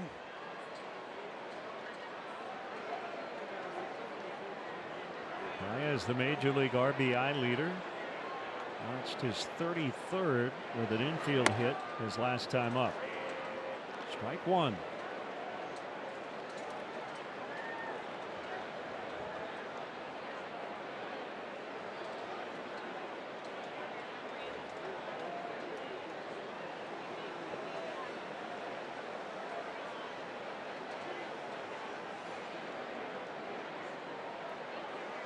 One wide for a ball.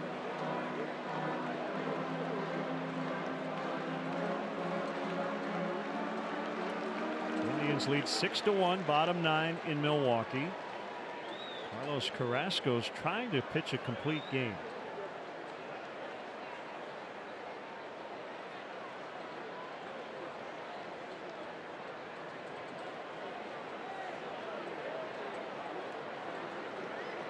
And one pitch is popped up. There will be a play, it appears, for Holiday, and that's out number 2.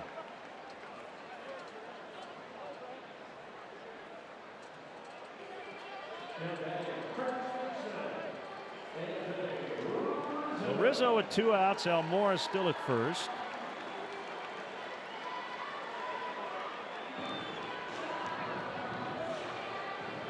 Tigers and Rangers 3-3. Bottom of the 5th in Texas. That's a Francisco Liriano Bartolo Colon matchup.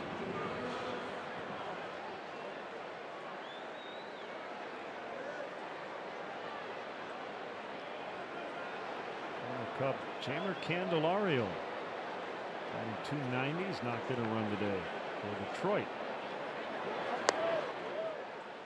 4th drive of the game.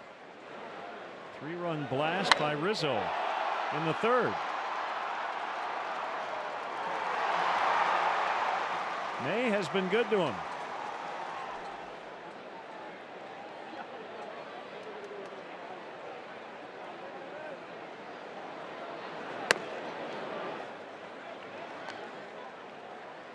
Yeah, as I mentioned, you better get your shares of Rizzo.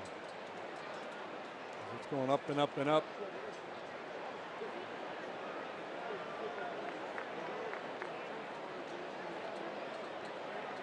Well, here comes a 2-0 heater. Let's see how bold Ozawa's going to be with this one. Hesitation delivery. Oof. 2-1. I think Anthony was guessing off speed there. They're not going to throw me a challenge heater on 2-0. He always got that idiosyncrasy of pumping his glove. What did you say? Was it 5 times he does it, or 4? 2, 5. 3, 4, 5.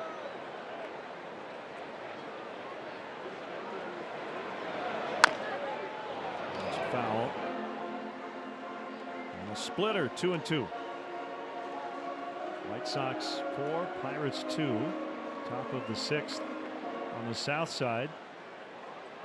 Polanco and Mercer have homered for the Pirates. Palka and Anderson for the Sox.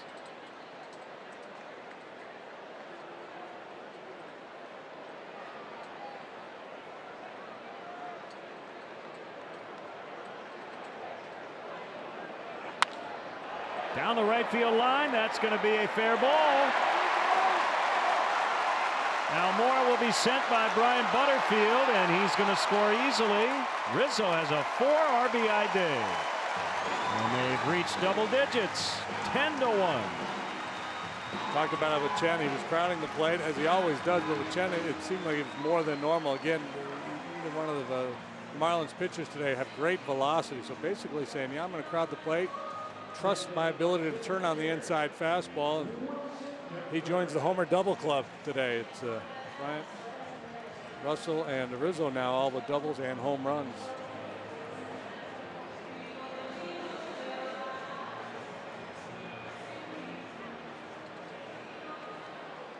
And this is the anniversary of Mark Grace, his cycle. Well, against the Pods, huh? 25 years ago. Well, this would be a good day to do it. Contreras might have the best shot because he's got the triple already in the bag.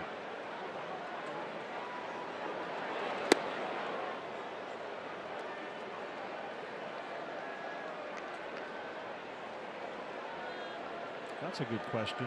Would you take a guy who had already hit a triple with no other hits, or a guy who has a homer, double, and single? With the wind blowing out at 30 miles an hour. How many ABs are you going to guarantee me for the rest of the day? He'll get enough. I would 3 or 4 more. I would take the homer double single guy, but would you take the homer double guy over the triple guy? I would not.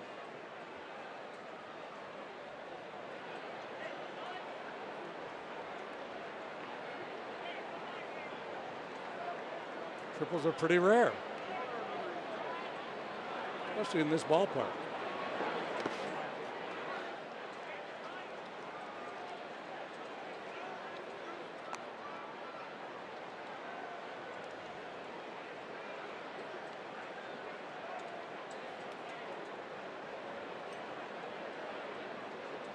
A little easier to navigate a lineup and bullpen on a day like this.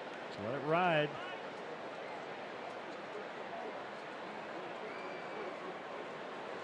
3, 4, 5.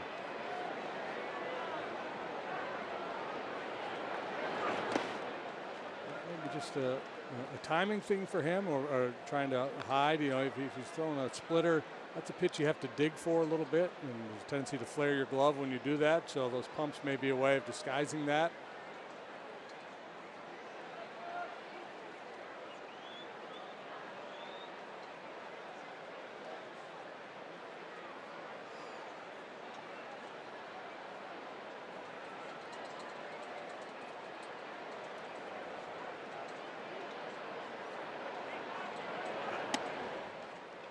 The shot of Joe, and thinking it might be easier to manage on a day like this. It might not actually be the case in terms of just what's going on in his brain. I'm sure he's thinking about how long do you ride Quintana today? Do you want to give, as I mentioned, Mark Zagunis, maybe Tommy La Stella, a couple of at-bats later? He actually might make more moves on a day like this than you would if the game were closer. Yeah, and a lot of times in a game like this, he'll talk to his everyday players and say, hey, you want to come out? You want another AB? Anthony, who's having a big day but had been struggling, you know, he may want as many at-bats as possible here today. Well, you might say, I'm good, Skip. Take a couple innings off and get ready for my cook-off.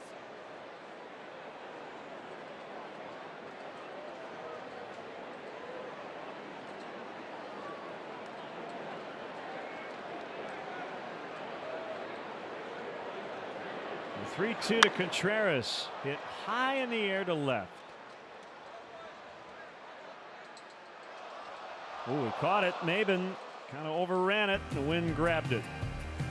Cubs score another run. It's 10-1 after 4.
Field has to offer for your next client, corporate, or family function.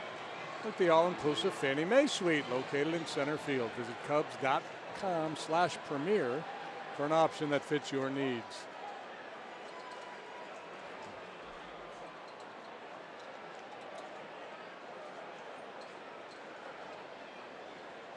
Ten to 1. Cubs have scored double digits for the 7th time, most in the majors. Ryan Holiday fouls to the screen.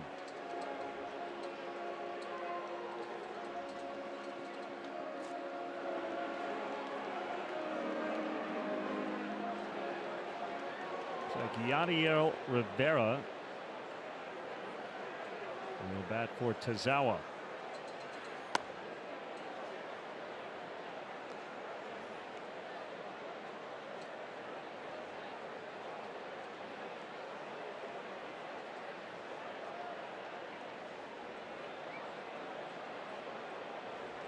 One from Quintana is in for a strike. Nick Whitgren getting ready for the bottom of the 5th. Not necessarily an easy day to pitch if you're Jose Quintana. Easy, you should win. You've got all this run support. But a lot of downtime in between innings when you're sitting there in that dugout and your team's doing all that scoring.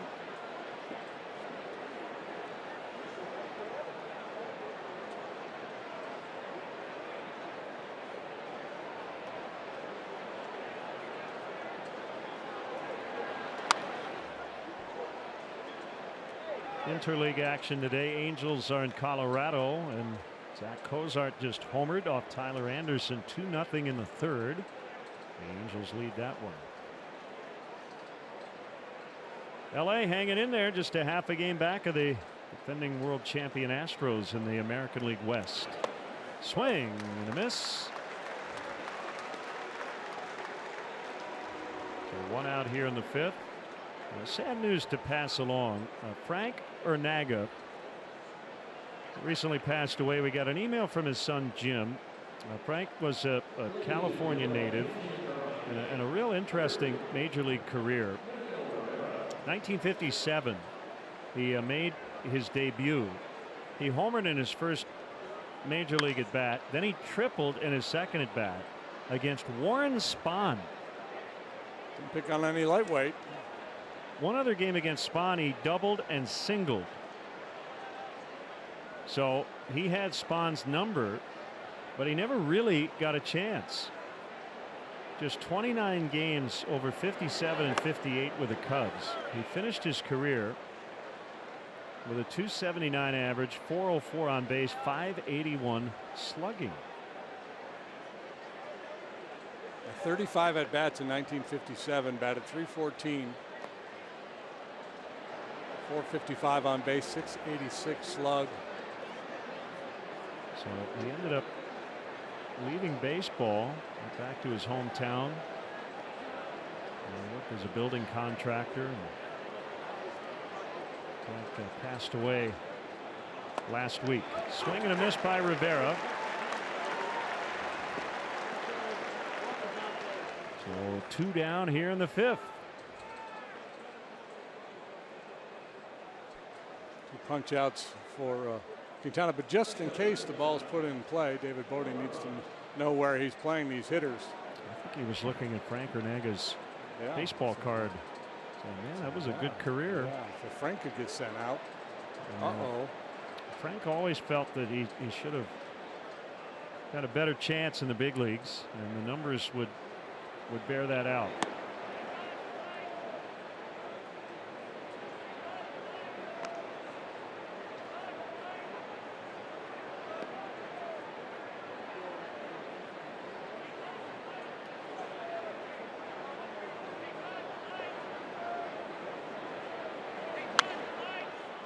You saw Bodie looking at that card. Brian Butterfield prepares those every day for the infielders. Got a system, it's either 0, +1, -1, where he wants them positioned on the field, so each hitter will have that designation. So he's a +1 or he's a -1, and so you either can play him a step towards the hole, step towards the line.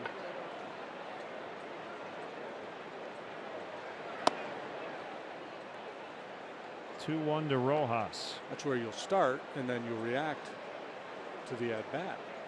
A couple strikes on a hitter, he's less likely to pull. You might move a step the other way. At least anticipate the ball being put in play the other way.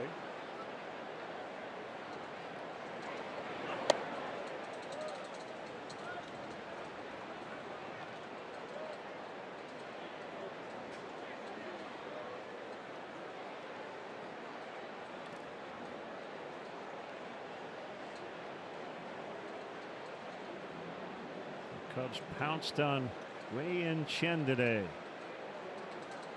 Scored 9 runs off him in 3 innings. That one laced out in the center, and Rojas has his second hit, and that keeps Quintana from his first 1-2-3 inning of the afternoon.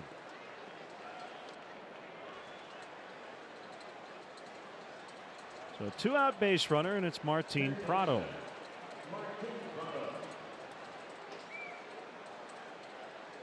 Wind continues to blow hard. It's gotten more humid as the day has moved along here.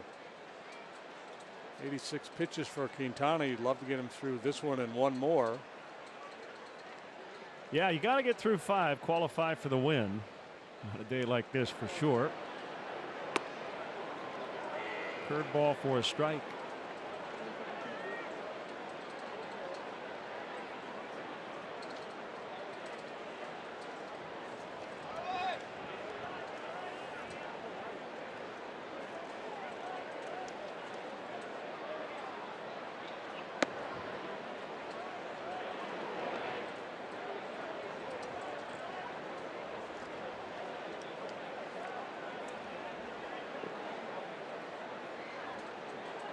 They're trying to whittle down that earned run average, currently at 458.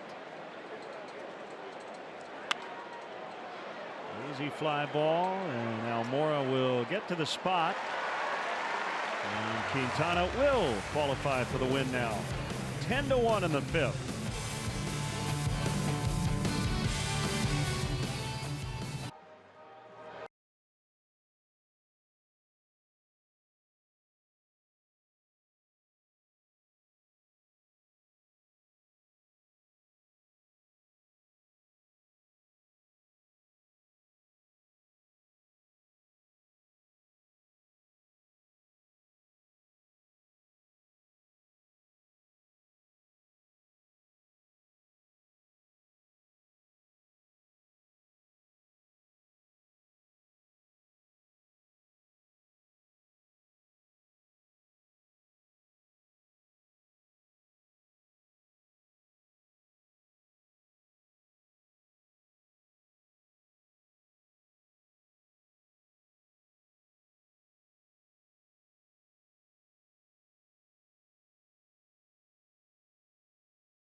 The Harry Carey video leading the crowd on the left field board.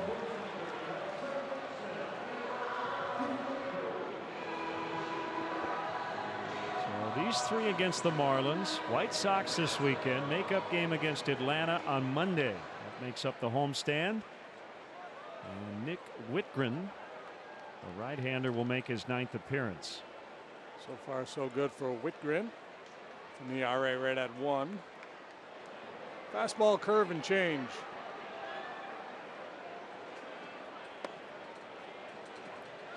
Ball 1 to Bodie.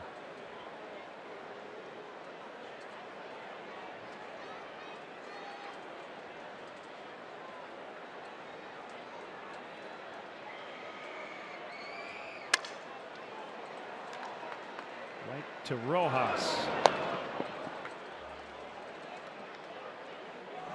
Cubs destinations travel packages include tickets, hotel accommodations, ballpark tours, Cubs swag, and a private meet and greet with a current player. This season's trips to Chicago include matchups against the Cardinals, Nationals, and Reds.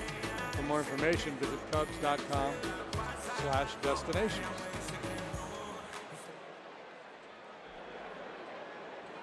Morning track fly out, a walk and a run for Ian.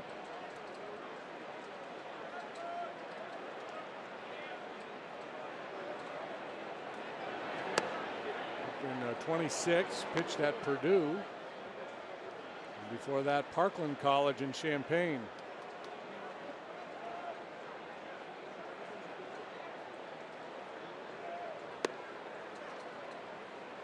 Good let up. He's from Lafayette.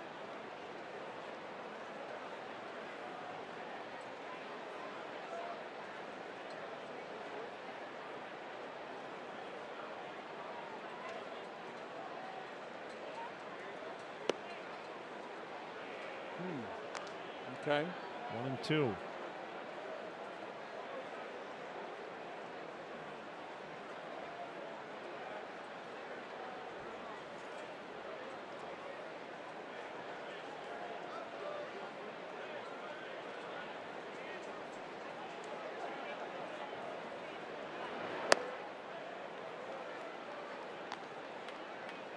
Two balls and 2 strikes.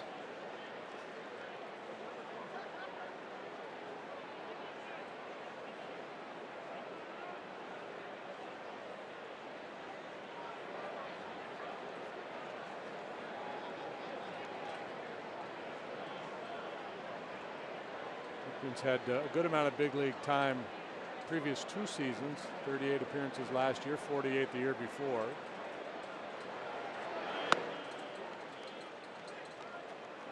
He wasn't on the club when we started the season, though. He was called up the 3rd week of April.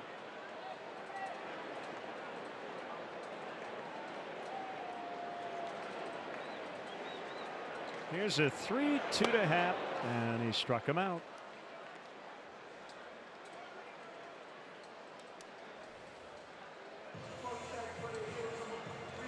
How far did Addison Russell's home run fly? Well, we got it at 390 feet. Go to WGNTV.com/contest for a chance to win round trip travel.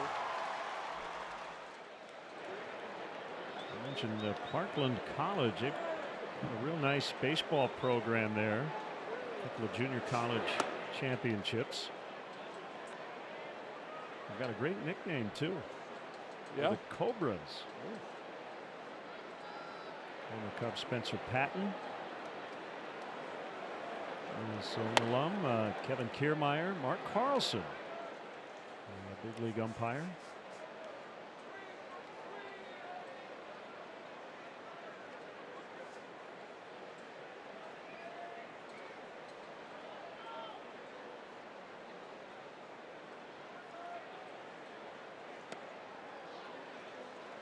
Three 3-0 on Russell.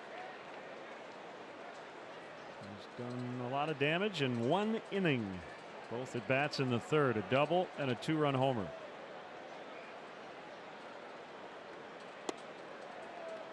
And he just looked at ball 4.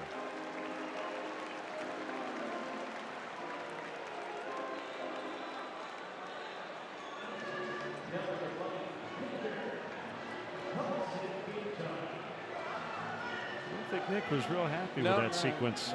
Happy with himself. He's taking all the way there, 3-0. Trying to pick that 5-pin. Looks easy. Sometimes it's not.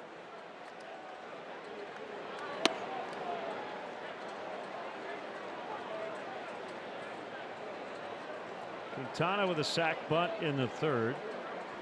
And also a fly out, so he made 2 of the 3 outs.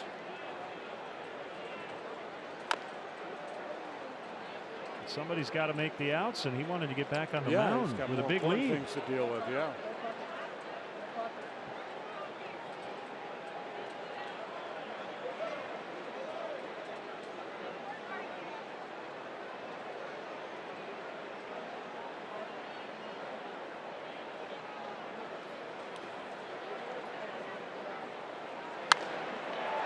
struck, but he lines out to Anderson. 2-out walk, no runs, but no problem as the Cubs lead big here in the series finale. What's up, Clark?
Budweiser.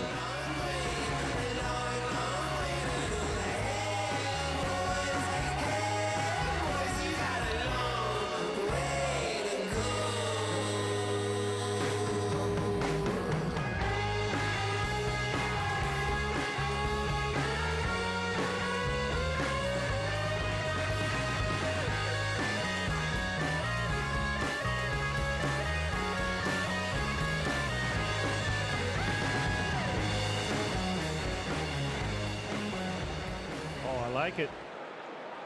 Garage Rock from Las Rosas. That's Boys on our Bud fan cam. Castro in the air to right and caught by Bryant right up against the ledge. Yeah, somewhat awkward there. They stick with it with the wind kind of keeping that ball playable. Two nice plays for him out there today. This is Chris's second start in right field this year.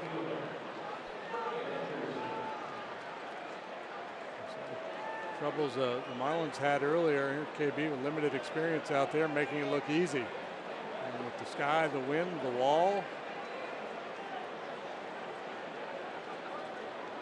But not the fans. They were wise enough to leave it alone and let him make a play. Maybe scraped up a little bit on that left arm, but got the out. One strike on Anderson. Triple and the lone Marlin run in the fourth.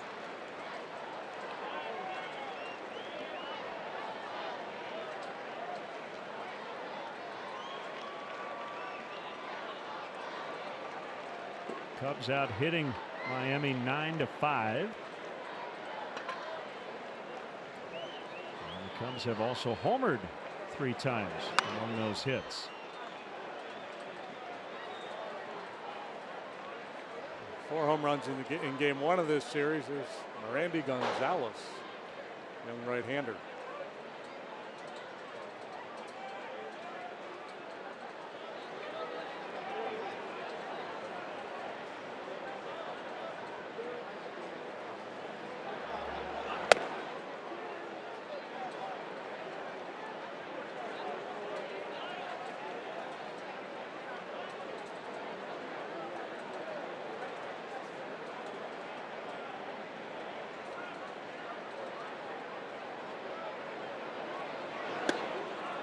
See a major league debut a little later. I suspect we will, yeah. Justin Hancock. And there he is. He might hit triple digits today in terms of stuff. Some of the best we saw in spring training. And this is his 8th pro season. Most of it was San Diego.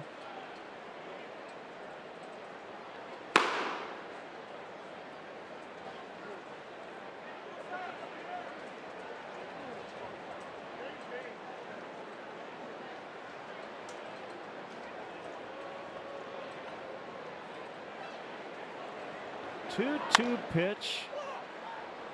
And it's popped into center field. Mora's got it. Hey, all you parrot heads, Jimmy Buffett and the Coral Reefer Band are returning to Wrigley Field Friday, July 13th with special guest Boz Scaggs. That's on Jimmy's only Chicago appearance of the summer. Get your tickets now at Cubs.com/concerts. That's a good 2-for-1 right there. Lido. Whoa.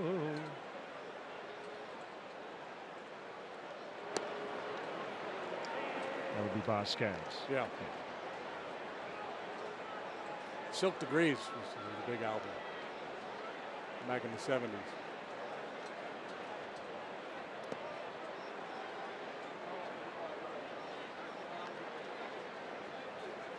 One count on Justin Bour. As Quintana still seeking a 1-2-3. This will be his 100th pitch.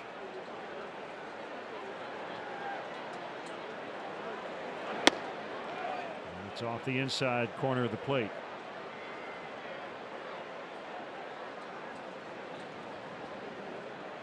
Very methodical. Same amount of time between pitches every time. Stays in rhythm. Chatwood, Lester, and Hendricks will pitch this weekend against the White Sox. All righties for the Southsiders: Fulmer, Shields, and Giolito.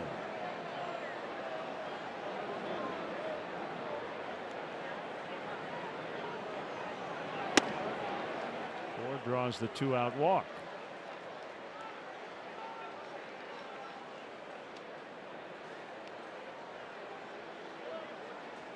Cubs' upcoming schedule is brought to you by Ram Trucks. Guts, glory, Ram. First pitch at 1:20 all 3 days. JD and I will have the WGN call on Sunday afternoon in what would have been the homestand finale, but we added the makeup game on Monday. And that game Monday, mark it in your calendar right here on Channel 9. 1 o'clock for the leadoff man. As the Braves come back in, weather should be a lot nicer than the last time they were here. Then we go to SunTrust Park, so that's 4 straight against the Braves. 1 here, 3 there. Yeah, so if you saw a guy walking around town this week with a Braves logo golf shirt on, there's a good chance he's an advanced scout. The Marlins at home to play the Braves, so this is an ideal situation for a scout. You come in and scout the next 2 teams your club is going to see.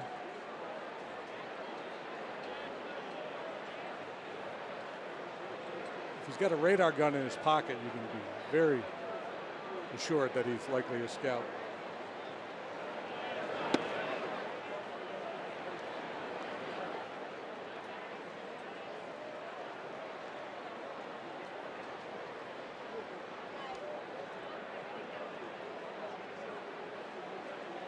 Ball and 2 strikes. The baby's up watching the action now after a little nap.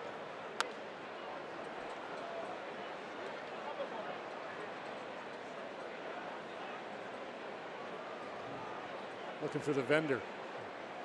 Who's that hot dog guy?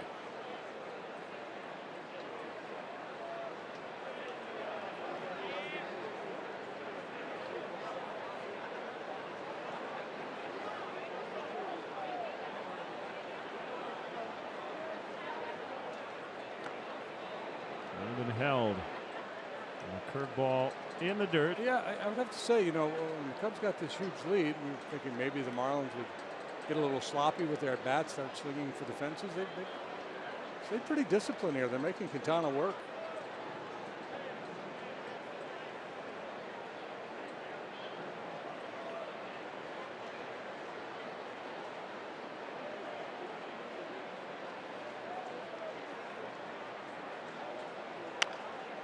On the ground, it'll be Bodie to glove, throw, and get Maben probably it for Quintana, and he'll exit with a 10-1 lead.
Chicago fans.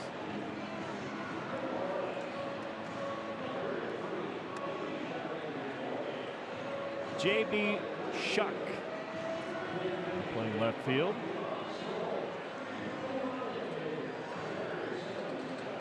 The new pitcher is Merandy Gonzalez. Sixth appearance for Gonzalez, 2-0 with a 360. Made his big league debut at Milwaukee back on April 19th. They got him from the Mets last summer in the A.J. Ramos deal.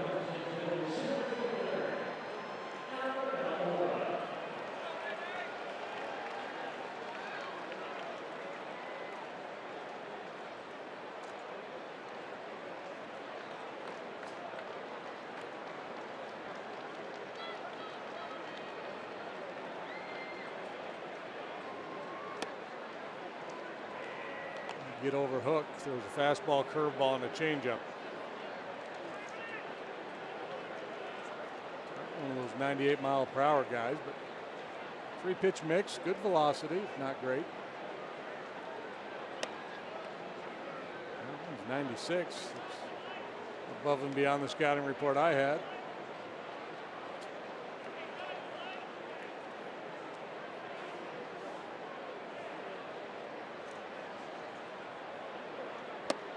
Swing and a miss by Almora. And the count is 1-2.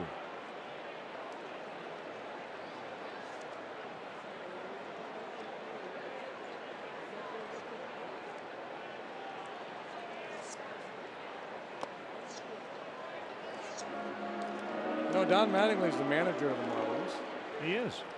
And he won an MVP in the American League back in 1985. While playing for the New York Yankees, and that got me thinking. And so Molly and I did some deep research into MVPs turned managers. Ooh, I like it. Yeah. 28 of them have done it.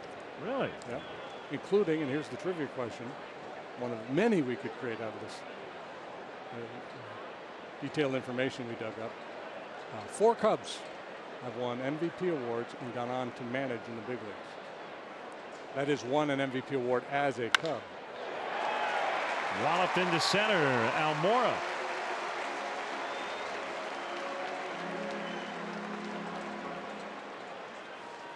So lead off.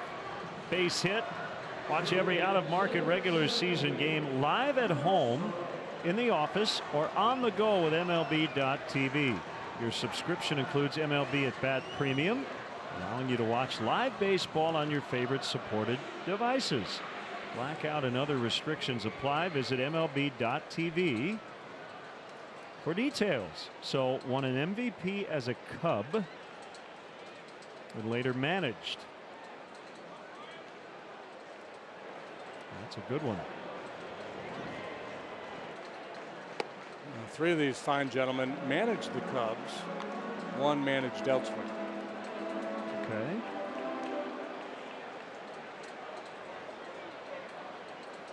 So we're going to have to kind of go in the way back machine. 3 of them you go into the way back machine, and then 1 is more recent. May I ask a kind of a housekeeping question? Yeah. Before I throw out a couple of ideas. Mm-hmm. How far back does the MVP award go? Well, does it go past? Yeah, let's say, does it go to 1900? Yeah, because well, there was the Chalmers Award way back when. But I would say that the individuals for the Cubs have all done it since 1929. Oh, okay. All right.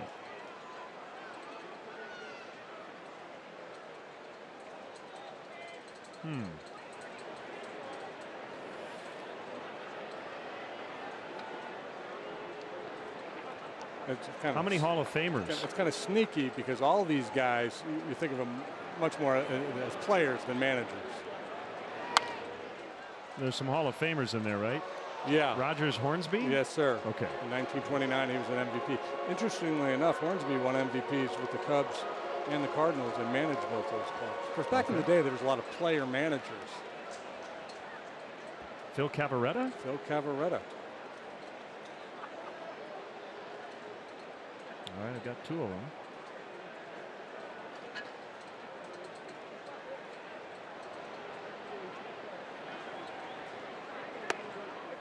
Called strike 3. So Chris bailed out, but called out on strikes. He hit his 100th homer in the first inning.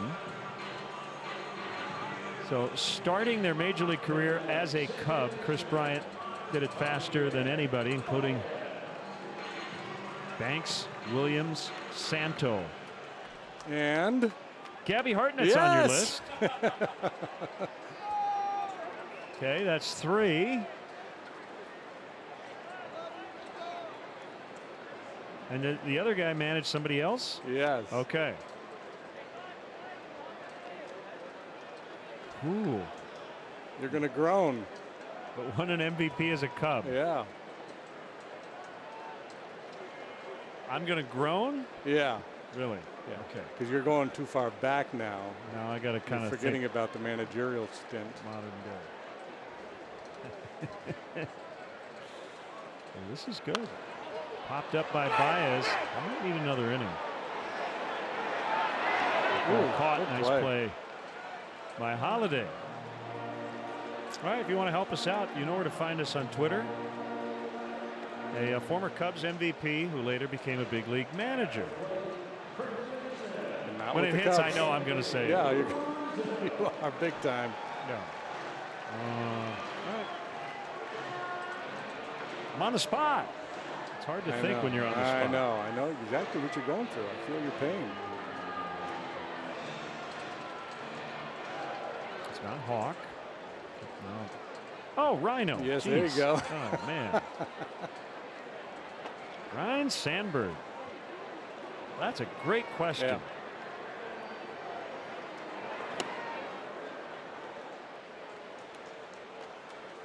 Love it.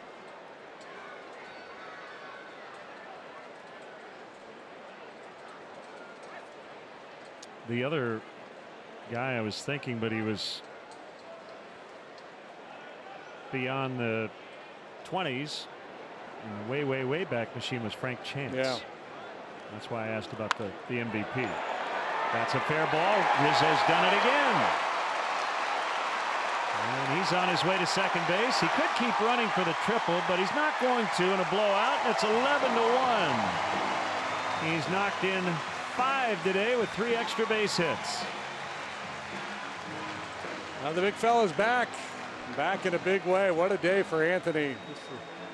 Slow breaking ball. He stays back on it. Went to school watching the previous at-bats. Gonzalez likes that curveball. Anthony was all over it. Homered on a slider off Chen, and now back-to-back doubles last 2 times. And yeah, this is a ball where maybe you're thinking 3, but lopsided game. He's not going to push it.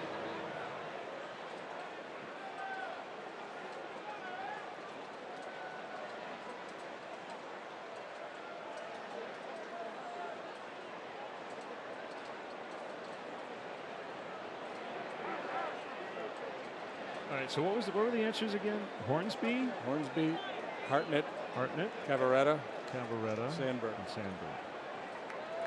Okay, that's great. I'm going to remember that one.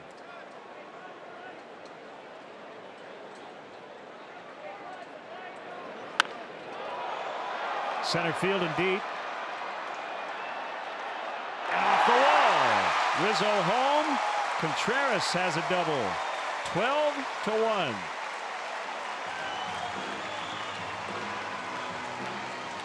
Let's continue to pile up extra base hits. Again, Brinson drifting after this deep fly ball off the bat of Contreras. He's hit 2 balls today that could have been caught, but he's got triple-double. He's had good swings and needed to catch a break. He's into some tough luck lately. He lifts this one deep, almost flies out of here. Brinson probably could have taken another half stride, but that's, again, not an easy chance the way that wind's blowing and you got the basket to contend with.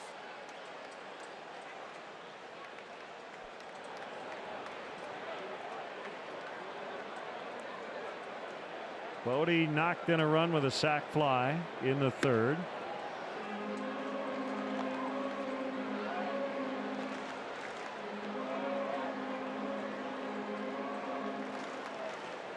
The narrative had always been no run support for Jose Quintana, and that ended up being reflected in his 1 lost record. Anytime he gets the run support he's gotten today, you know, he'll gladly take it. 60 and 59 in his big league career going into action today. With what, lifetime 3.5, right? Something like that. 3.57. Yeah.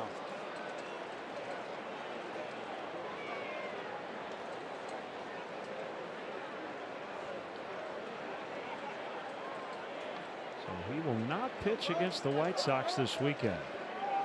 Tyler Chatwood missed the Rockies both times.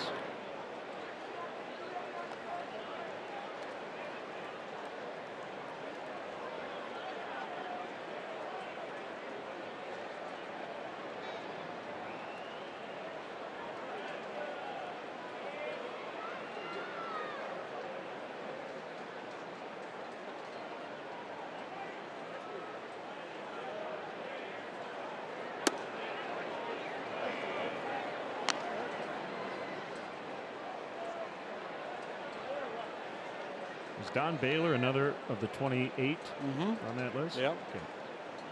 Yeah. So not an MVP as a Cub player, but Correct. later managed the Cubs.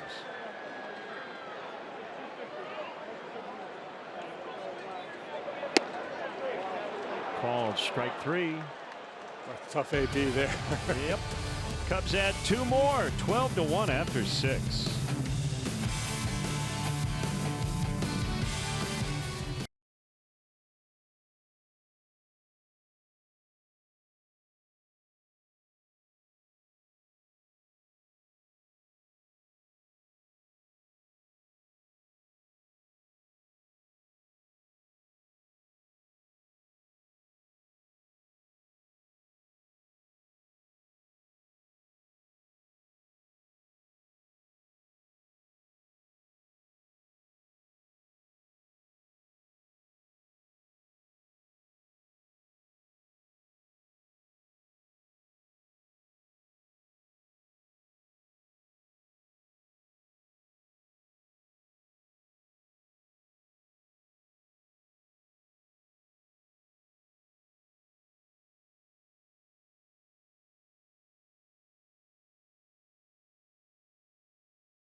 Follow along for your chance to score free beef sandwiches throughout the season.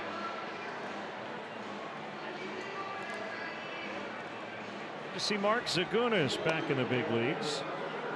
As we mentioned, still seeking his first major league hit. And he'll get a chance today. And how's Justin Hancock feeling right now? Yeah, I was going to say, we had that shot of the folks out in Gallagher Way, relaxing, enjoying a lazy day in the sunshine, anything but relaxing for Justin Hancock as he makes his major league debut here this afternoon. 11 games down at Iowa, 2-2 with a 3.77. 19 strikeouts in a little over 14 innings of work. That's got him last summer in a deal that sent Matt Caesar to the Pods. And yeah, he was opening eyes in spring training with upper 90s heater.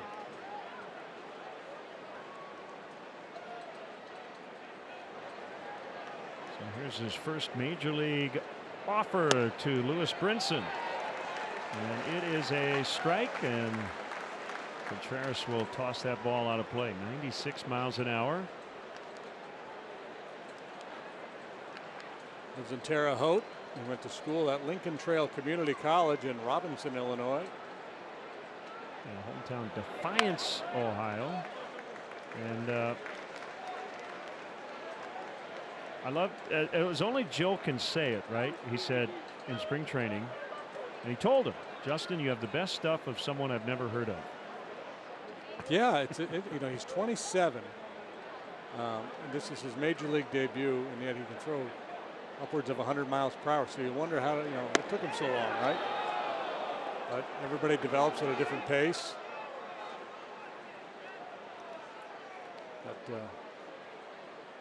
wife, family here, family and friends coming in. It's about a four-hour drive over from Defiance.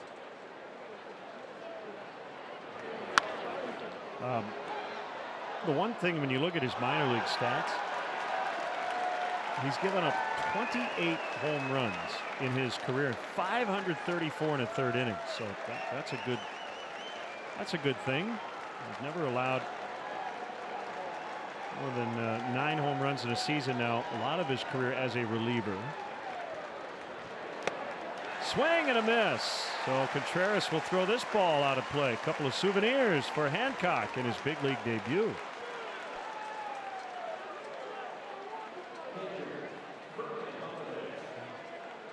Breaking ball backed up on him, but he got his man anyway. In a moment. First big league hitter, and he finishes him off with a punch out. Chad Billingsley's from Defiance, right? Mm-hmm.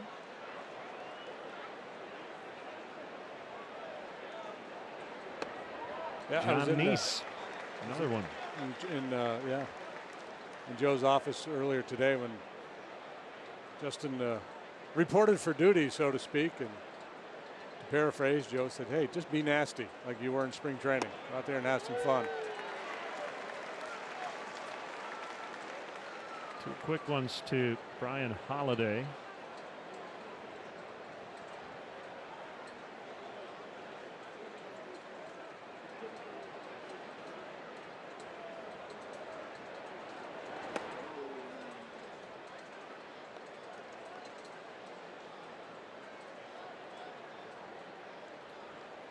Sean and Wendy Nuss celebrating an anniversary today. They're from Dubuque, Iowa, and they're at the ballpark today.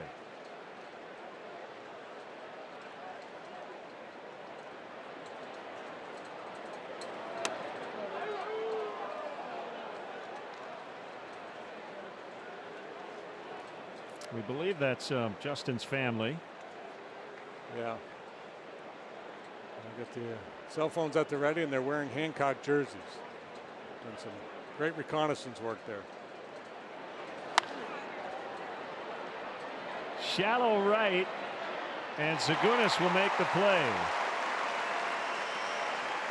Yeah, I think they're pretty excited.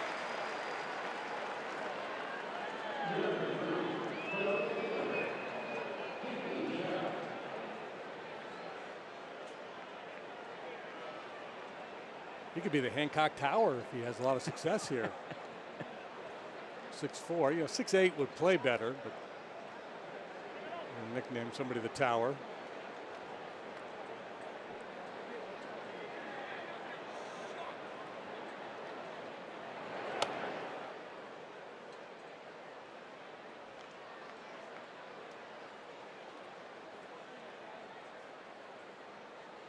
Cubs bullpen has been outstanding all year long.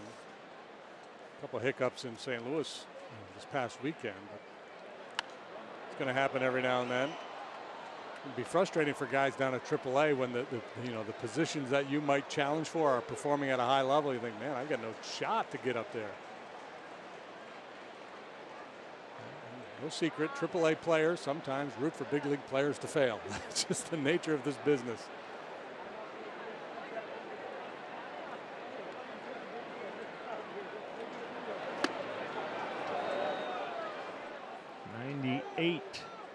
Pretty good location, didn't get the call. 2-1. Yeah, in a 12-1 ball game, the only people on the edge of their seats is cheering section.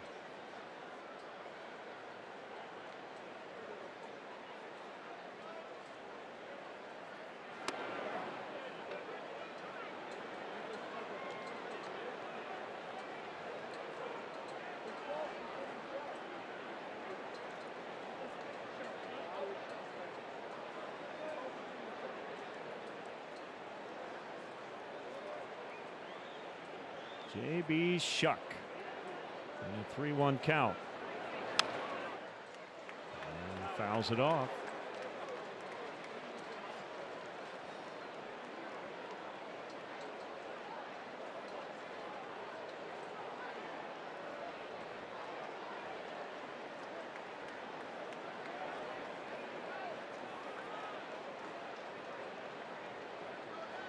Shuck spent parts of a couple of seasons with the White Sox. Came up with the Astros in 2011. He's bounced around. Angels, Indians, White Sox, and now the Fish. Good extra man. Can run a little bit. Every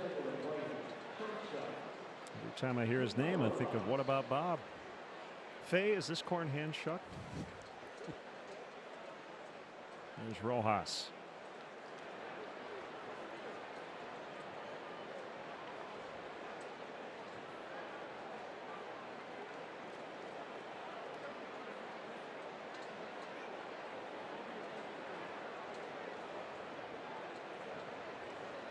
(12-1) Cubs looking for the series sweep.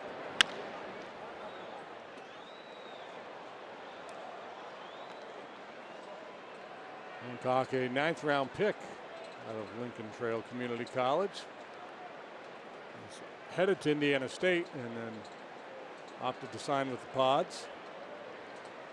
And Lincoln Trail is in Robinson, Illinois, right on the Indiana border, about 80 miles west of Bloomington, Indiana. The Statesman. Driven to left, and it is gone. Rojas with his 3rd hit, their first homer of the day.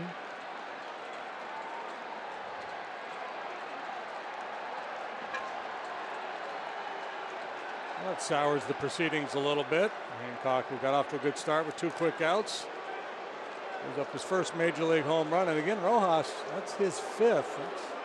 That's a guy who's never hit for any power at all.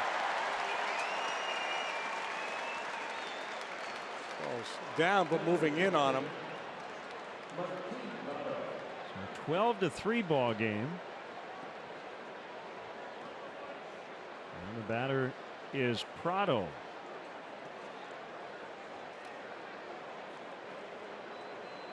I mentioned he's not a guy who has given up a lot of home runs in his pro career.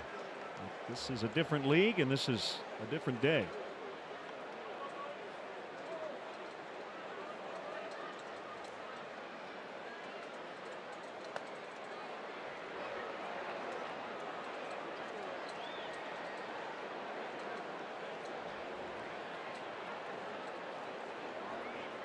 Rojas family, they're enjoying it.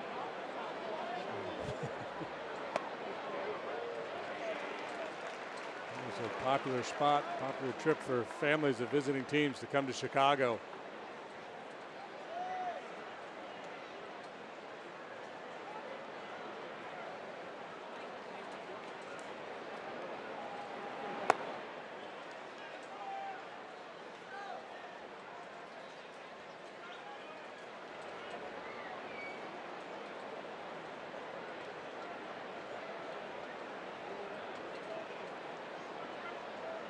2 balls, 2 strikes.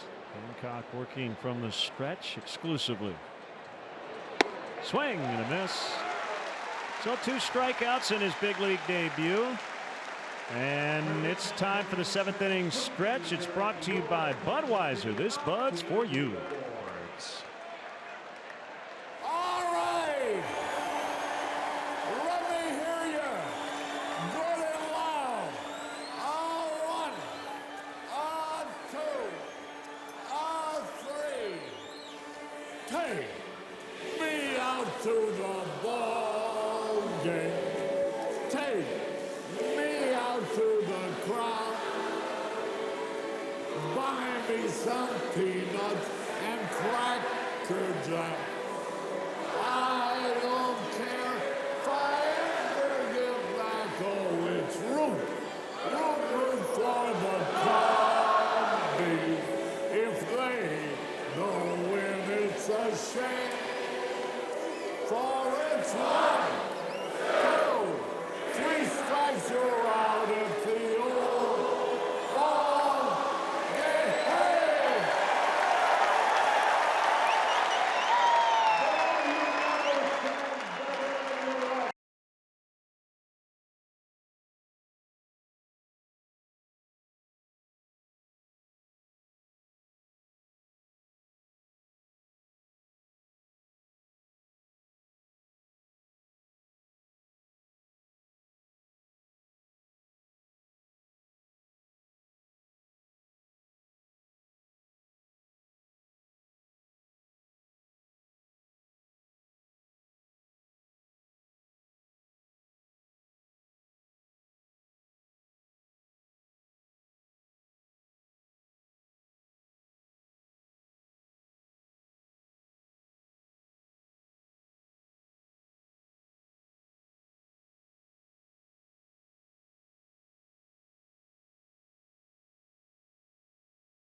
Underway here in the Cubs 7th.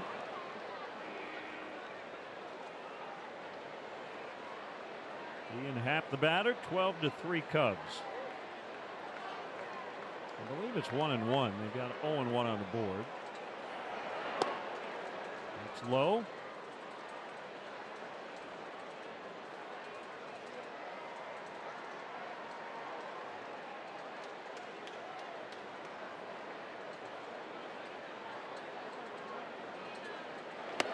Swing and a miss. 2-2.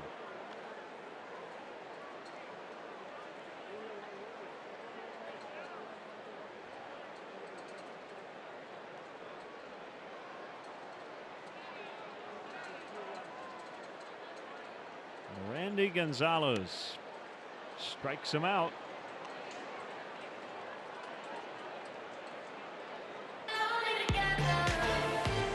Next up, the shortstop, Addison Russell.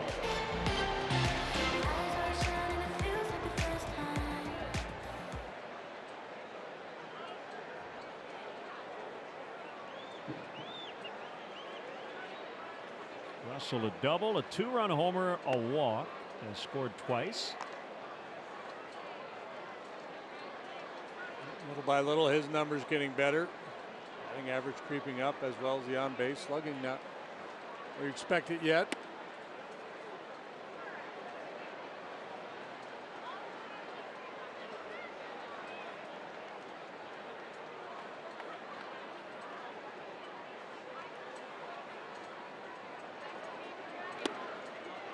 Swing and a miss.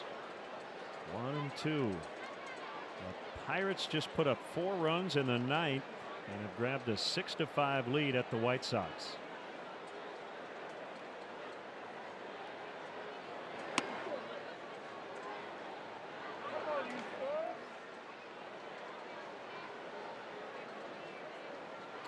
Felipe Vasquez, their closer. Nay Rivero is on. trying to save it. Full count, 3-2.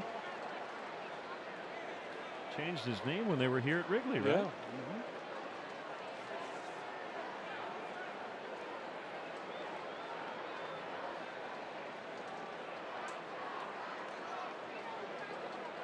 From the line, a 3-2 pitch is grounded toward the middle. Back Castro, and the throw is not in time. Russell's got a hit. He's third of the day, and he's a triple away.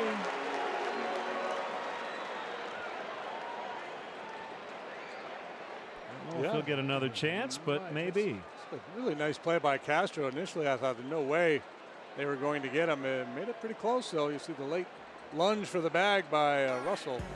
Next at the plate, number 20, right fielder, Mark Zagunis.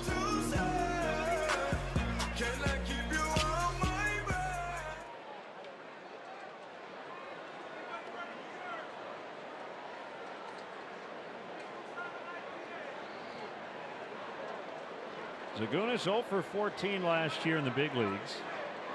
He's always had a good eye at the plate in the minor leagues.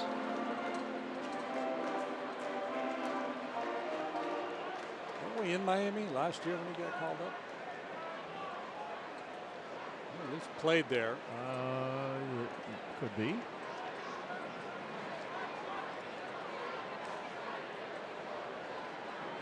So, yes, we were. My question is, you heard that music as he came up to hit. How early in the proceedings does the people in charge of playing the walk-up music find out what a guy wants to hear? Is this a spring training conversation? I don't know. Run down to the clubhouse. That's his walk-up, or the guy gets called up. Hey, by the way. There it is. Mark Zagunis has his first major league hit. And that means a little more for him than most guys because of the 0 for last year. 7 games last year, 14 hitless at bats, and yeah, he'd been sitting on that for a while. So another souvenir rolls into the Cubs dugout.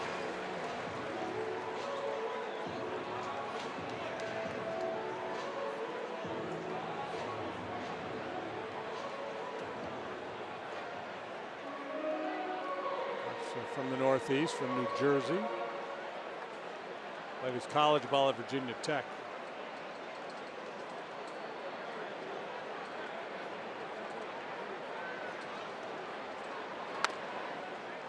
More fouls.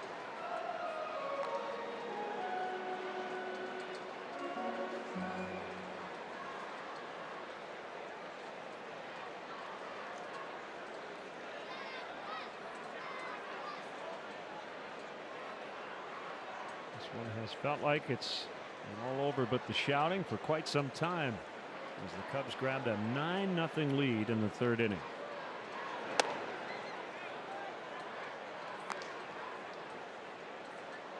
Gonzalez, the fourth pitcher for the Marlins here today. And Whitgren, who preceded him, the only one who is not allowed to run. But, most of the damage came against the starter Chen. 9 runs on 7 hits in 3 innings.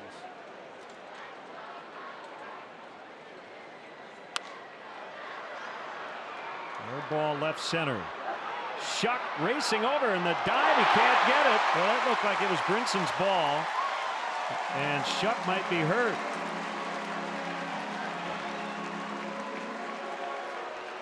Almora's got his 3rd consecutive single. Another outfield misadventure here.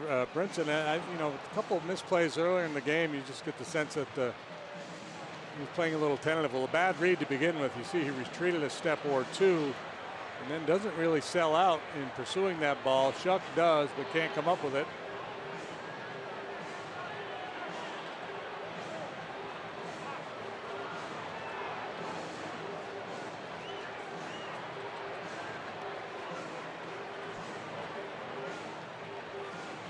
So Hancock in his big league debut will get an at bat.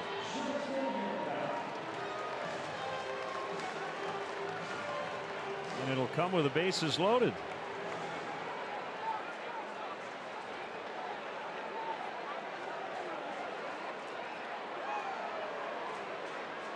It's kind of fun.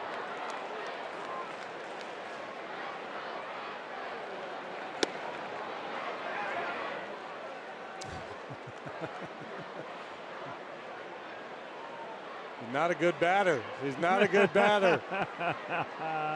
It's okay, Mom. It's not what he's getting paid for. It's okay to watch.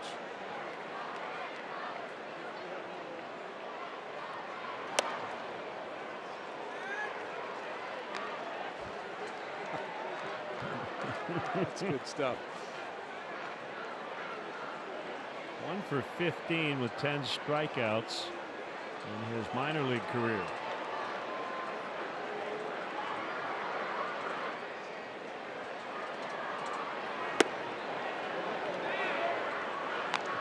I'm not sure he's going to swing.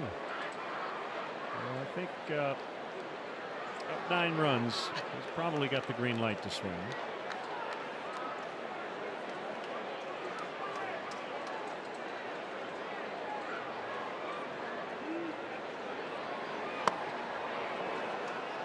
Two and two. Butterfield told him, take a bases loaded walk. Not going to run. It's got to be all surreal for him. Not only does he make his debut on the mound, but all of a sudden he gets his bases loaded at bat. And he's keyholing.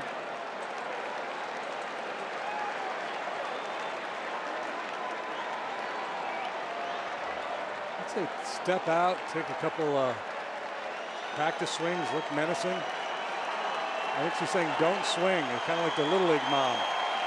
Look him over, look him over.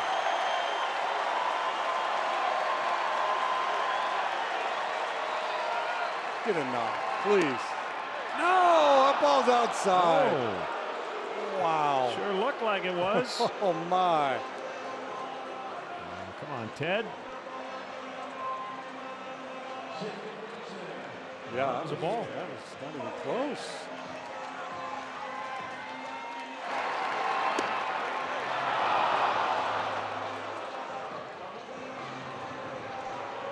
So Baez with 2 outs.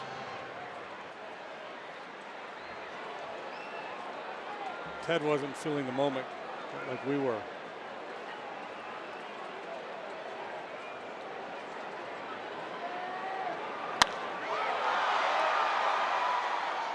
Foul strike on Baez. 34,486 the paid crowd today. We expect big crowds all weekend as the White Sox are here.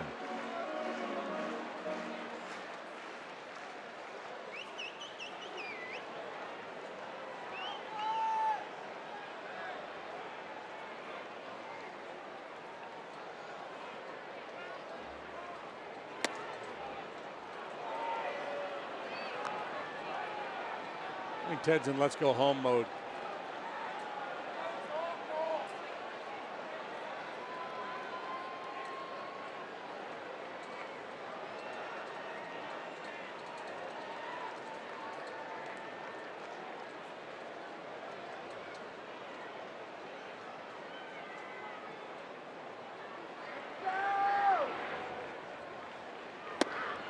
Called strike 3.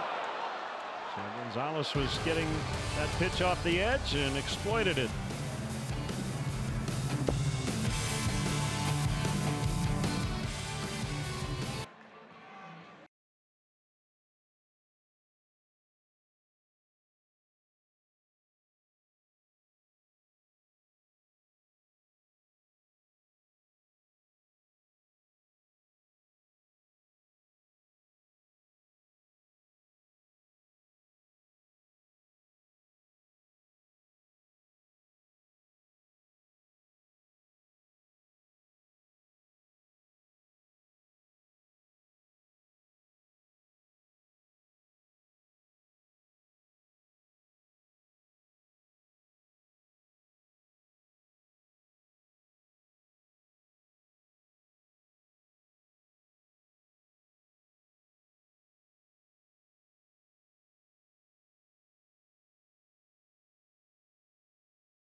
It's 12-3.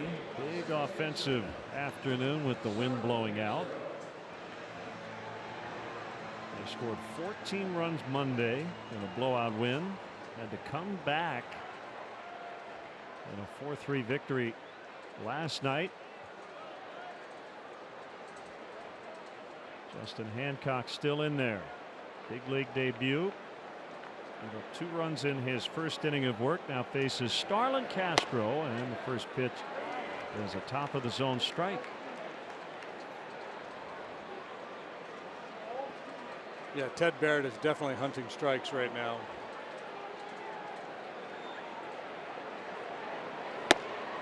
Can't blame him. Lopsided game late, and you don't want to get too crazy.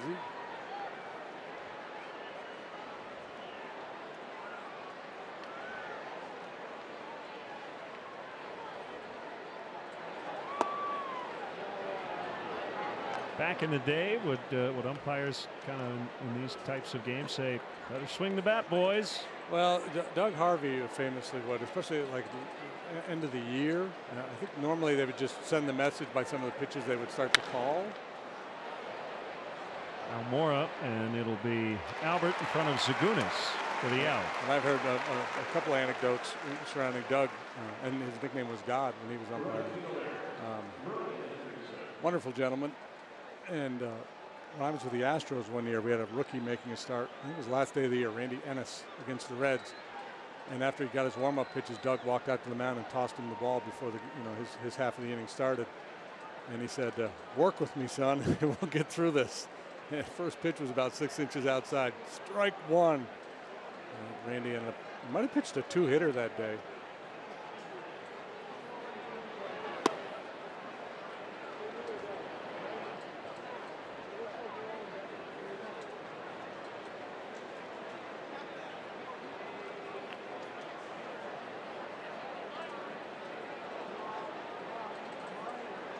To Brian Anderson.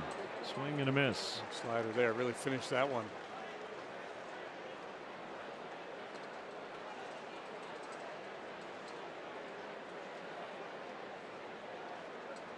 This week already we've seen Corey Mazzoni, Jen Ho-Sang, Rob Zastryzny, now Justin Hancock.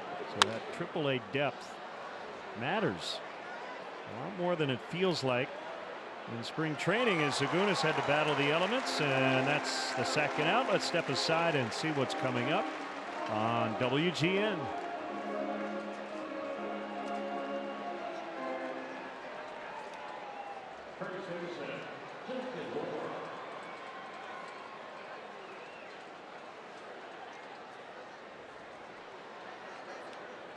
All Cubs today.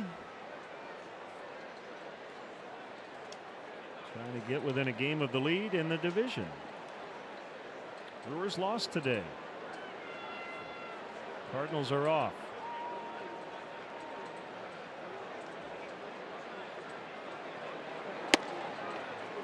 We're hoping maybe the White Sox could beat up on the Pirates, but Pittsburgh came back and won that game 6-5.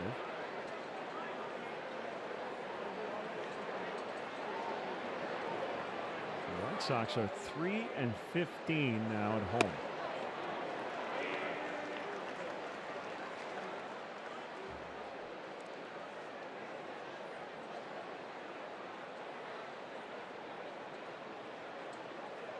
White Sox, the Orioles, and the Reds all playing sub 300 baseball.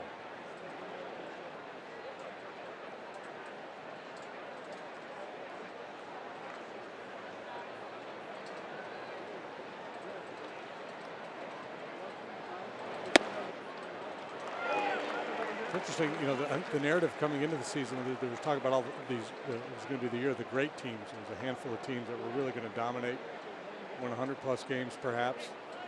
Really the story's starting to shift more towards some very competitive races and some really bad teams, some bottom feeders. Yeah, and I think in a couple of cases the divisions may come down to one team beating up the last place team going 17-2 and another team going 12-7, and that being the difference more than the head-to-head.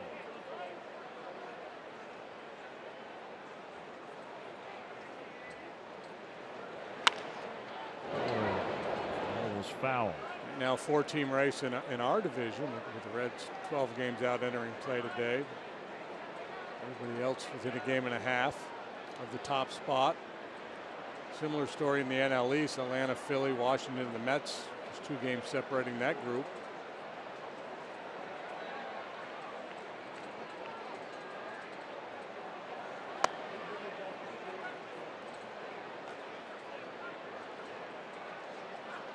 So you could say at this point in the season, the Cubs have gone from being clear favorites to co-favorites. Yeah, I think that's fair to say. And Bora draws the walk, so as you mentioned, they're still working their at bats, even down 9 late. Yeah. Here comes Joe. Has pitched multiple innings down in Iowa, but talking with Joe today, he said 30, 40 pitches max, and he's at 37. So. Mike Montgomery coming in. Hancock relieved. Big league debut. Family pretty excited, as they should be. 12-3 Cubs in the 8th.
Day, Mike Montgomery takes over for Justin Hancock.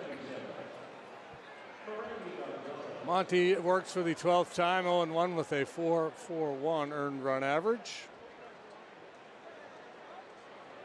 16 in the third, 16 hits, just 1 home run. Ground ball pitcher.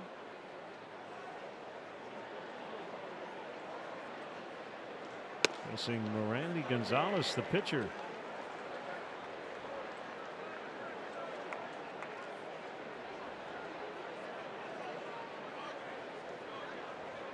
Oh for 1 in the big leagues. Make it 1 for 2.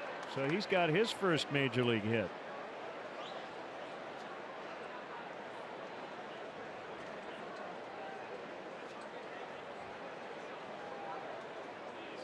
First major league strike today, a first major league strikeout, 2 first big league hits.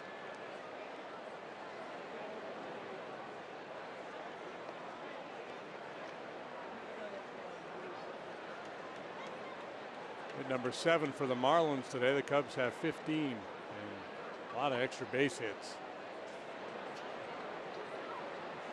Here's Brinson, who's had a tough day in the outfield, and he grounds to Russell. Baez covering. Miami strands a couple. Bottom of the 8th, 12-3 for the home team.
last night in Oakland.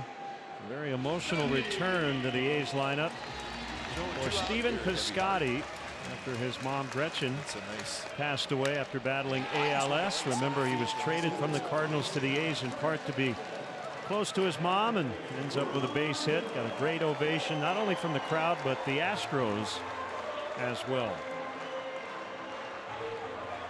Incredibly touching.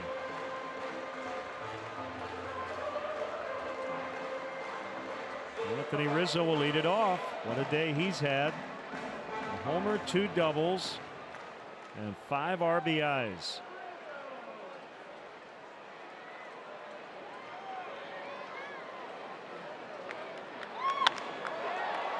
Fly ball into center. Brinson will grab it.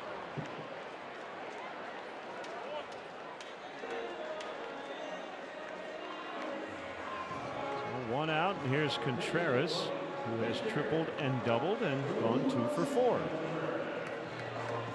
I'm guessing Brinson wouldn't mind if they didn't hit any more balls in his direction today.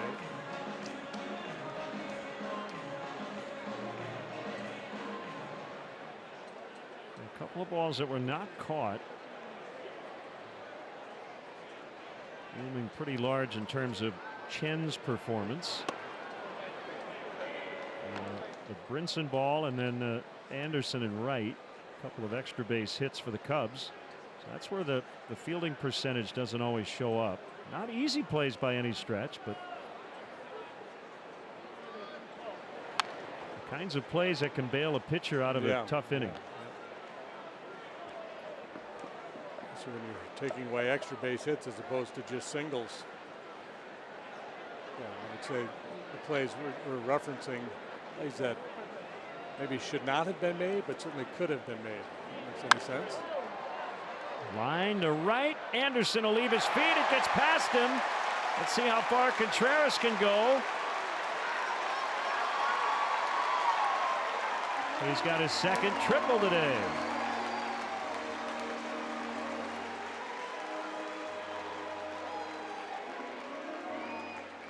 And it looked like there was a moment of hesitation for Anderson there, and then he decided to go for it. Came up empty. We're talking about how rare it is to get a triple in this ballpark. Well, here's 2 in 1 day for Contreras. Fights off this fastball that's moving in on his hands a little bit.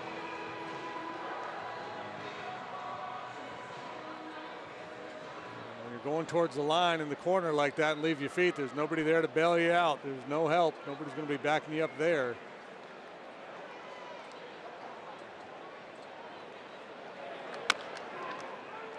Contreras on his way to the plate. Bodie will score, or will reach first as Gonzalez actually threw to the plate even though he had no play. So it's 13-3, and give Bodie his 4th RBI in the last 2 days, and he's got a hit. Just a little swinging bunt there. The play was first base, and I think probably would have had him, maybe not. Certainly had no shot there. 2 driven in for David today. Sac fly back in the 3rd.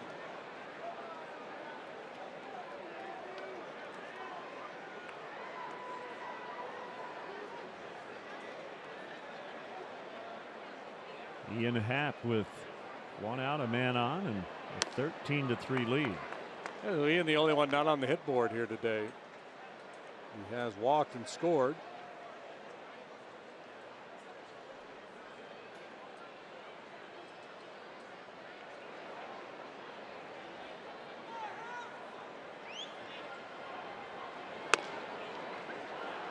And 2 balls, no strikes.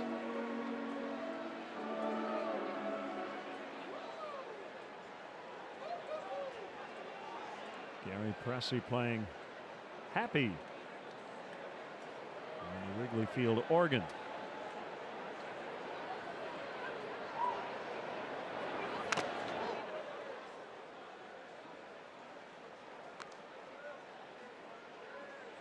I guess the playlist for Ian would be pretty long for Gary. Oh, happy days. And With Ian, you could go a lot of different directions if you wanted to do some deep cuts. Ian Asbury, Ian Anderson, Ian McCullough.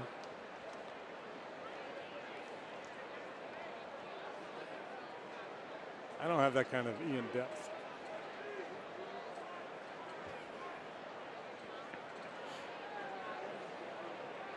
Don't worry, be happy.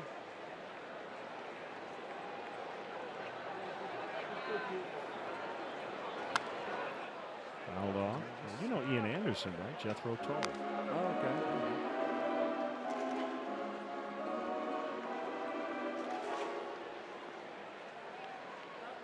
I just figured for the longest time his name was Jethro.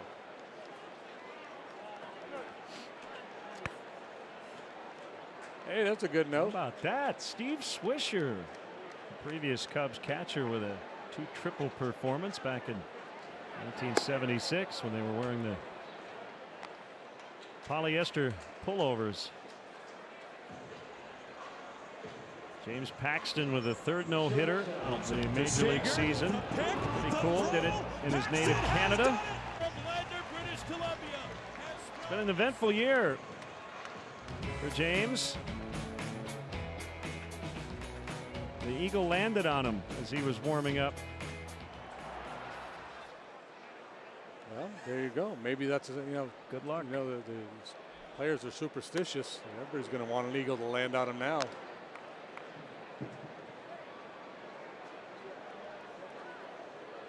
See, the bird landed on his non-pitching shoulder, so had an idea. And now we can pull it all together. Yeah. This whole inning. You ready? Ian Eagle. There you go.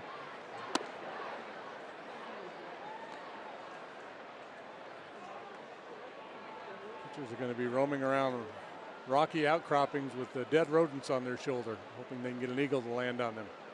If it means a no-no.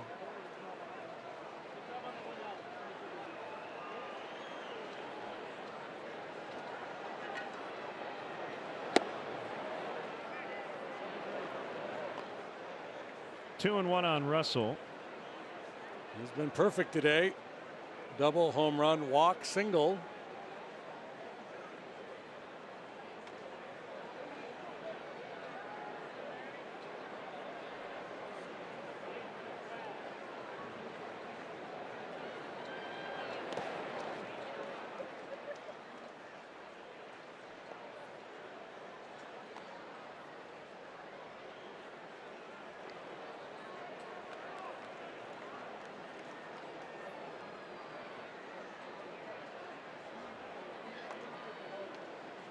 David Bodie, the runner at first.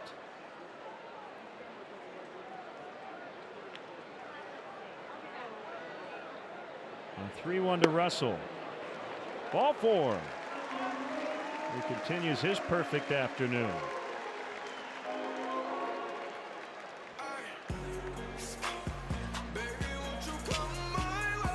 Now batting right fielder, Mark Segunis.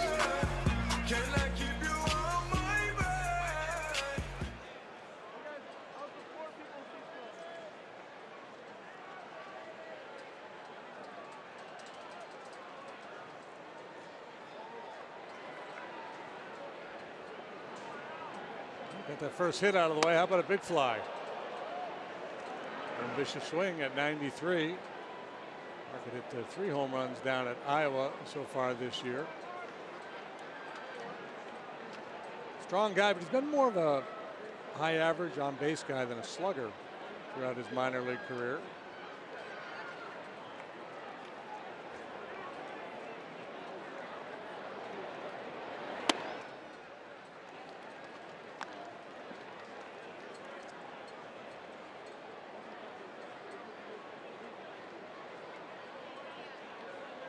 Thirteen home runs at AAA for him last year.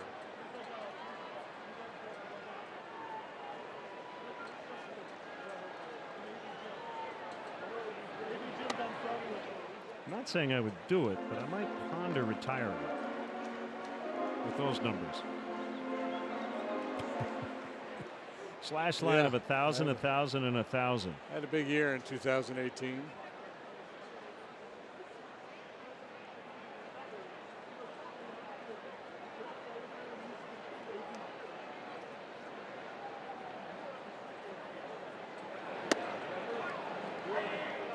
And if you're wondering, the highest average you can have is 1,000. The highest on base percentage you can have is 1,000. The highest slugging percentage is 4,000. So all you did is hit home runs. That's 4 bases per at bat. 4,000. He swung late, and we'll go to the 9th inning. 13-3 Cubs.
Not much has gone right for the Marlins other than their shortstop, Miguel Rojas, with 3 hits, including a home run.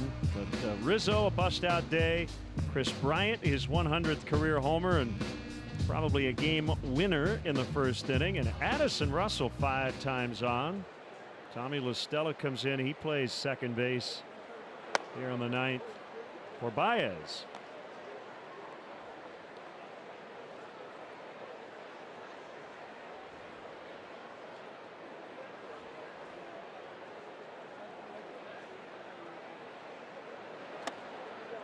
Well, it's worked out perfectly for the Cubs today. This early offense. Quintana gets through 6. You got the youngster Hancock, who up fresh from the minor leagues. Montgomery to finish it off. Day off tomorrow. So despite 7 innings from the bullpen yesterday, everybody will be good to go for the weekend set with the White Sox.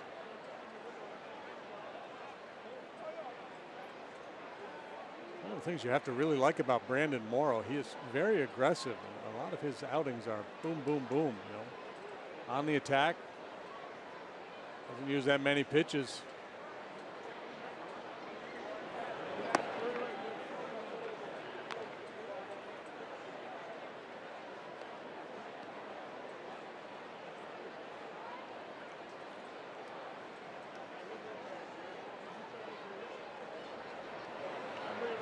Two is dribbled foul.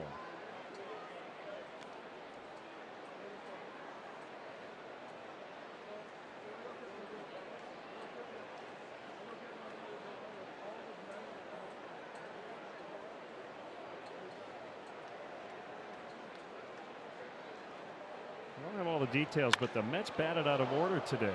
That could go. And it will for Holiday, his first.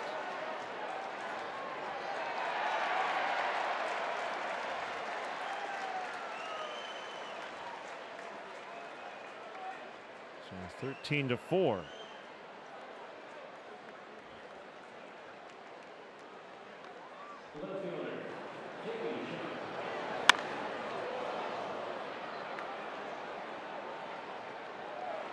Get it in the air today, and the Cubs did it a lot early. When you're pitching in this situation, you're kind of at the mercy of the situation. You got a big lead. You don't want to be nibbling, and you got a wind blowing out.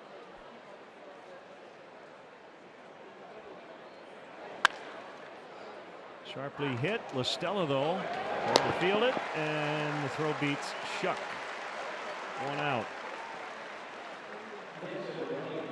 Yeah, the Mets had a run taken off the board in the first inning because Wilmer Flores batted out of turn. And they ended up losing by a run, right? They lost in extra innings, 2-1. Ouch.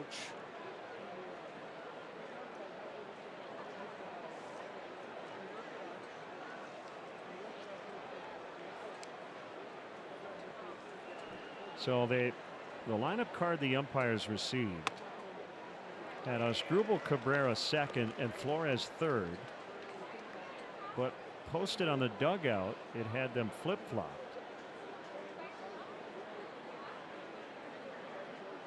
Yeah, sometimes a manager will make out a lineup and then change his mind later on. LaStella will head out, and little bobble, but he makes the grab. 2 outs here in the ninth.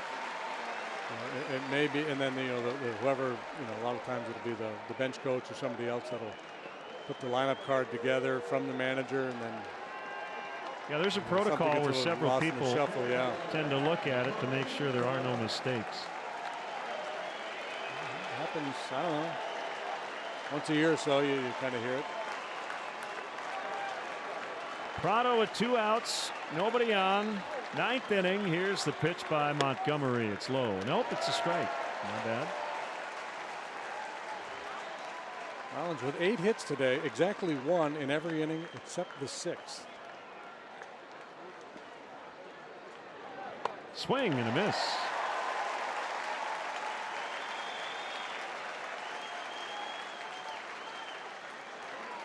I guess you would say the Cubs pitchers have effectively scattered 8 hits here today.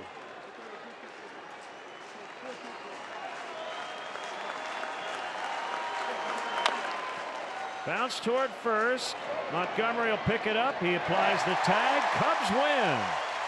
Cubs sweep the Miami Marlins. They take the season series 5-2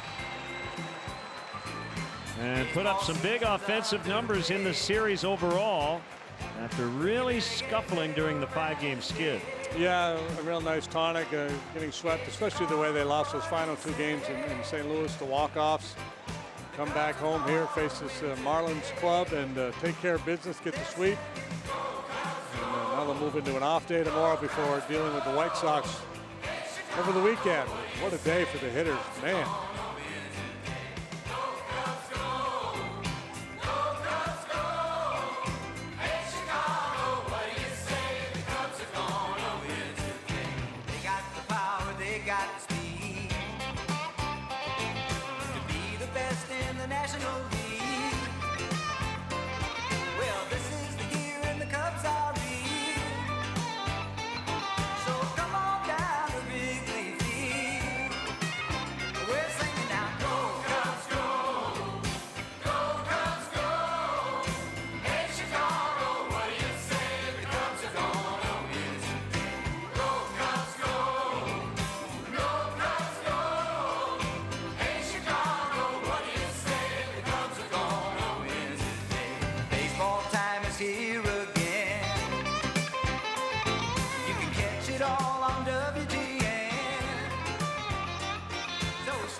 Big day for Anthony Rizzo with 3 extra base hits and 5 knocked in. We'll go team first, Anthony. This was a nice series after the weekend in St. Louis. Yeah, it was nice. Coming in, we scored a lot of runs the first game. We battled yesterday, figured out a way to win after they scored 3 in the first. And today we come out and we just put it on them.